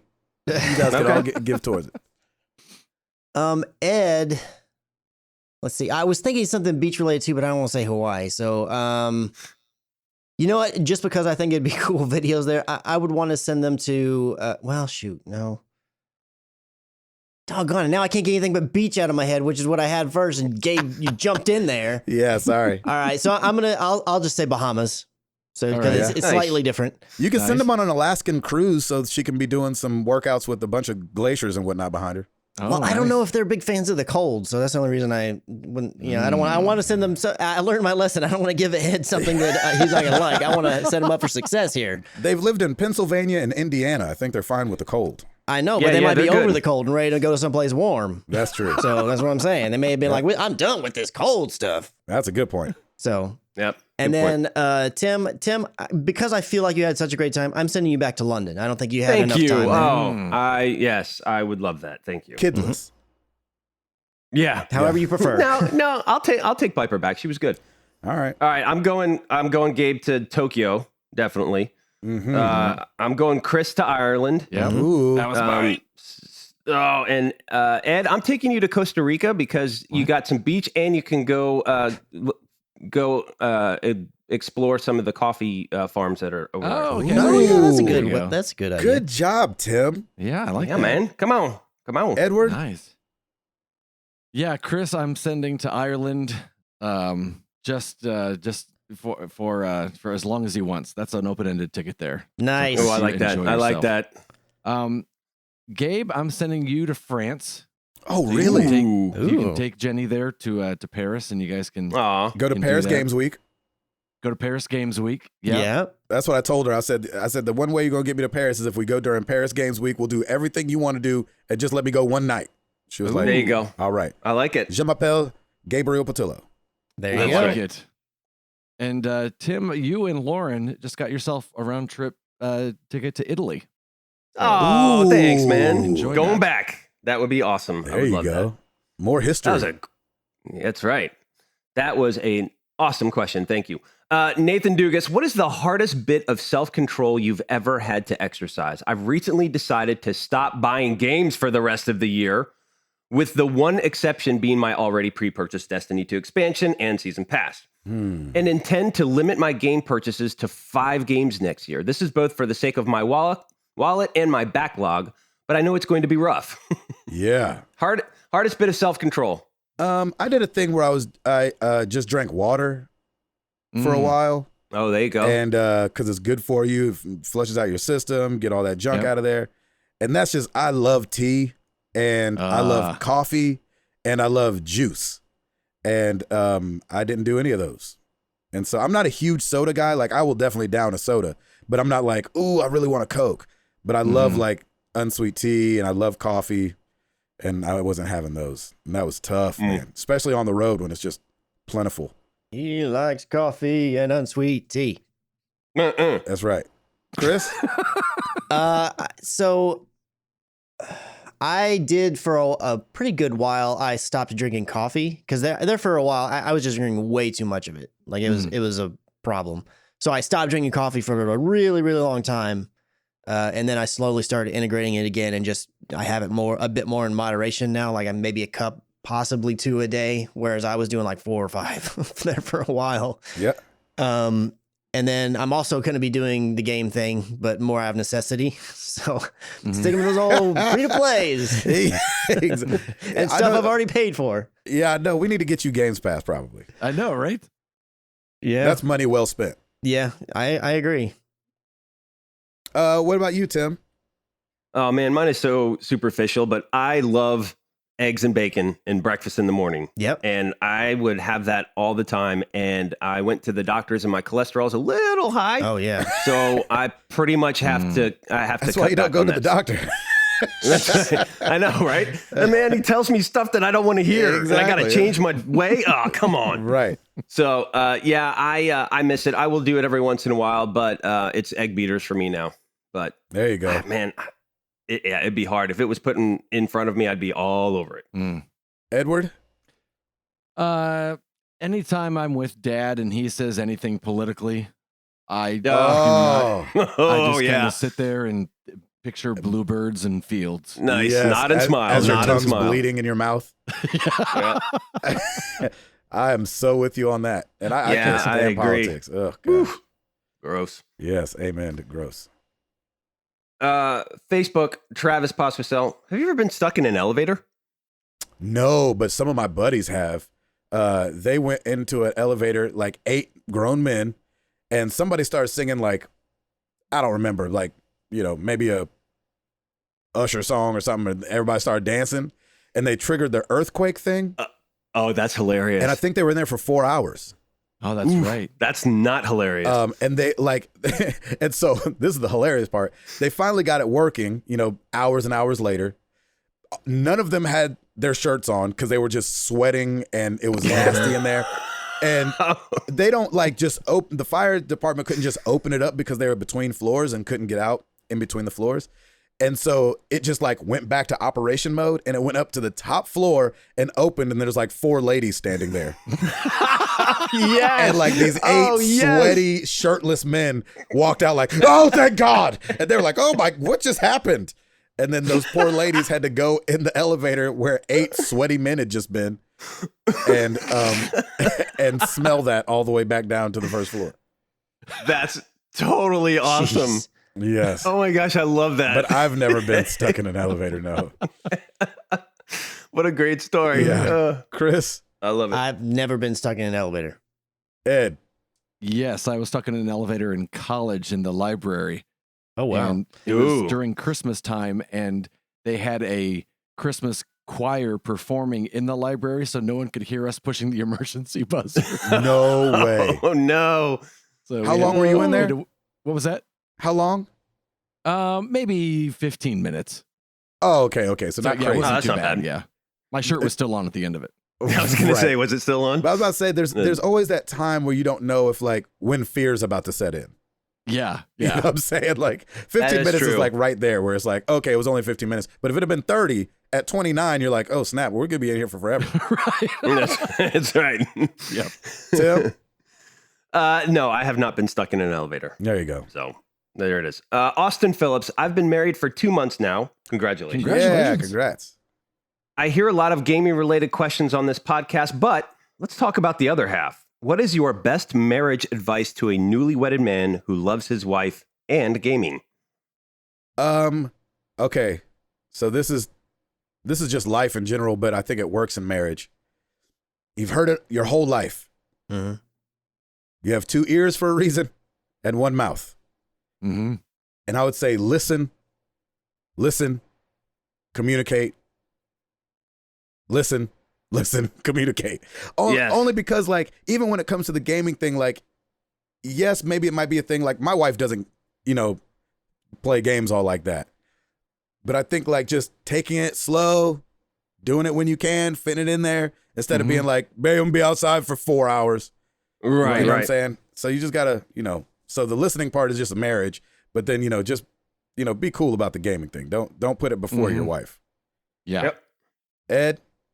Yeah. I definitely agree with that, Gabe. And if she's not into gaming, then I would definitely find something that she's interested in. And if it's something where she doesn't like gaming, if it's something that you're not into, still encourage her to do it and to find some time to take some time to do what she likes to do. That's right. And find something that she's passionate about. And if you can't partake, at least encourage her to partake. Yeah, exactly. Yeah, that's good. Yep. I like that. Hobbies are important. Mm-hmm. Yeah. Chris? Just compromise. And everybody Yes. thinks they can compromise well until you've really got to compromise.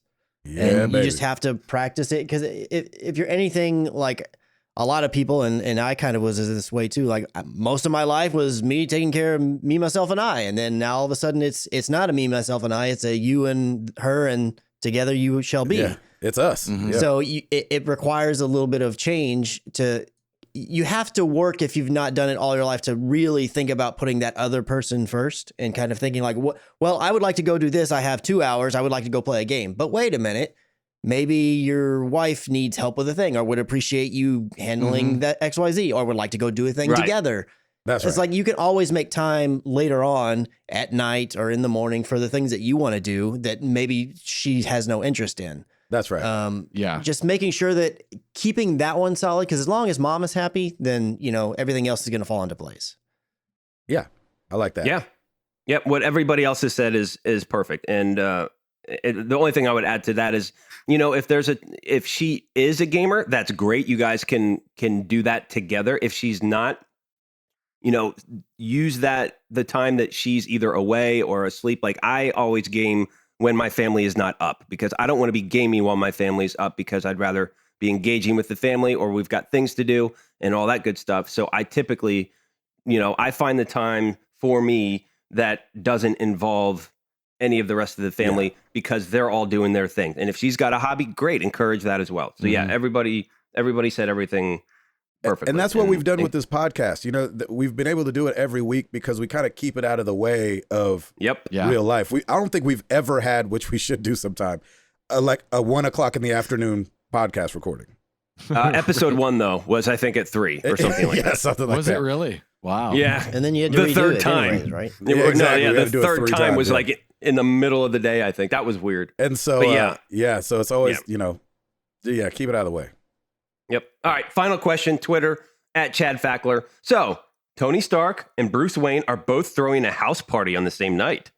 You got invited to both. Which one do you go to and why? Ooh. I'm going to Tony's party. Yeah, me too. Yeah, he's not secretive. Bruce, you're not going to see anything. Mm-hmm. You're going to be like, true. do you have like a bat cave? He'd be like, what? He'd be like, nothing. Never mind. Yeah, Tony's party for sure. You always got to feel weird because his parents aren't around. And you're like, I'm sorry, Bruce. I feel like you're always apologizing to him. Exactly. Spoiler alert. Yeah. But if you go to Tony's party, there's no way it's not getting blown up. That might be No, true, that's true. too. You will get attacked. The bad guys Yes. know where he lives. Exactly. Yes. Yeah, I would just think. But you'll have fun. Yeah, I think Tony would let you play with the toys, though. Well, Bruce, I don't think has any toys outside the Batcave. He seems very boring true. outside the Batcave. Yeah, when you just look at just Bruce Wayne seems boring. Yeah. Oh, he is. And extremely because he's boring. hiding his, his secret identity. And so you don't know he's Yep. Batman. But Tony, he's like, it's all out on the table, baby. We just having fun. Right. Yeah. Yep. You want to try the suit on? And be like, yep. That would be amazing. Yes. There's yes, 12 please. of them. Find one that fits. Exactly. Yeah, exactly. That's right. Yeah, That's right. you got a plus size suit? I'll try that. That is it for all the questions. Thank you, everyone. You got a festively plump suit? Yeah, the nanotech suits, they like morph to whatever size Festively you are. plump.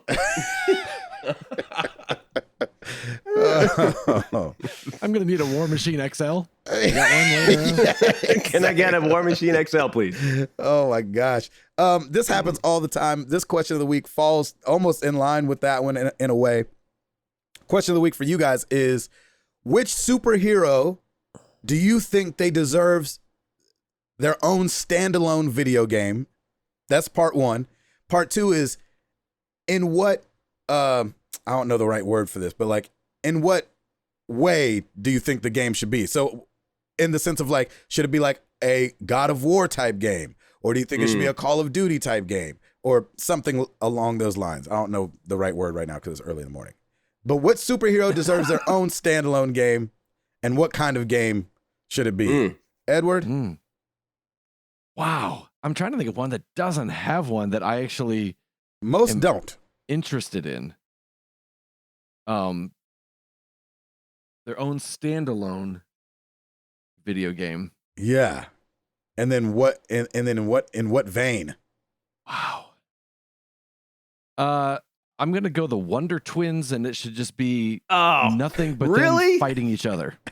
oh. My It's like Injustice Wonder Twin It wouldn't style. be like Oh, brother. gosh. It wouldn't be like Brothers Wonder Twins. No, it'd be like more. Yeah, it'd be like Injustice, but there are only two characters to choose from: Sam and Jaina. Shape of my fist. Oh my Boom. gosh. Chris? Oh, that's horrible. Chris, what say you? Squirrel Girl, and it'll be an RPG. Wow. Man. All right. Game's so Let me- disappointed. Because in that's this. not Let going to me be real- a game that's going to happen, so I had to figure something I will out. reel this in because I've got one. Thor, God of War style, because you could definitely throw that hammer and do all that. Thor was in stuff. God of War. What's that? Thor was in God of War. Yeah, Thor was in God of War. He got his God of War moment. Well, Spoiler alert. Okay. No, so I mean, Nolan North is in it. right. No, I like that because I was thinking God of War 2 just because I love that style so much. As far as like, absolutely. and what I mean by that is not the gods and everything in Norse or Greek or whatever, but just like the seriousness of it. Yeah. And I Yes, wouldn't mind. yes. I wouldn't mind having a gritty, Superman type game where it was like Ooh. because Spider-Man was so great that it's hard for me to like compare because Mhm. Superman, they've just never done a good Superman game in my opinion. Yeah. And so why don't you not take the most popular superhero there is in Superman and give him a great standalone Yeah. I like story it. game? I like it too. Yeah. So that's my answer.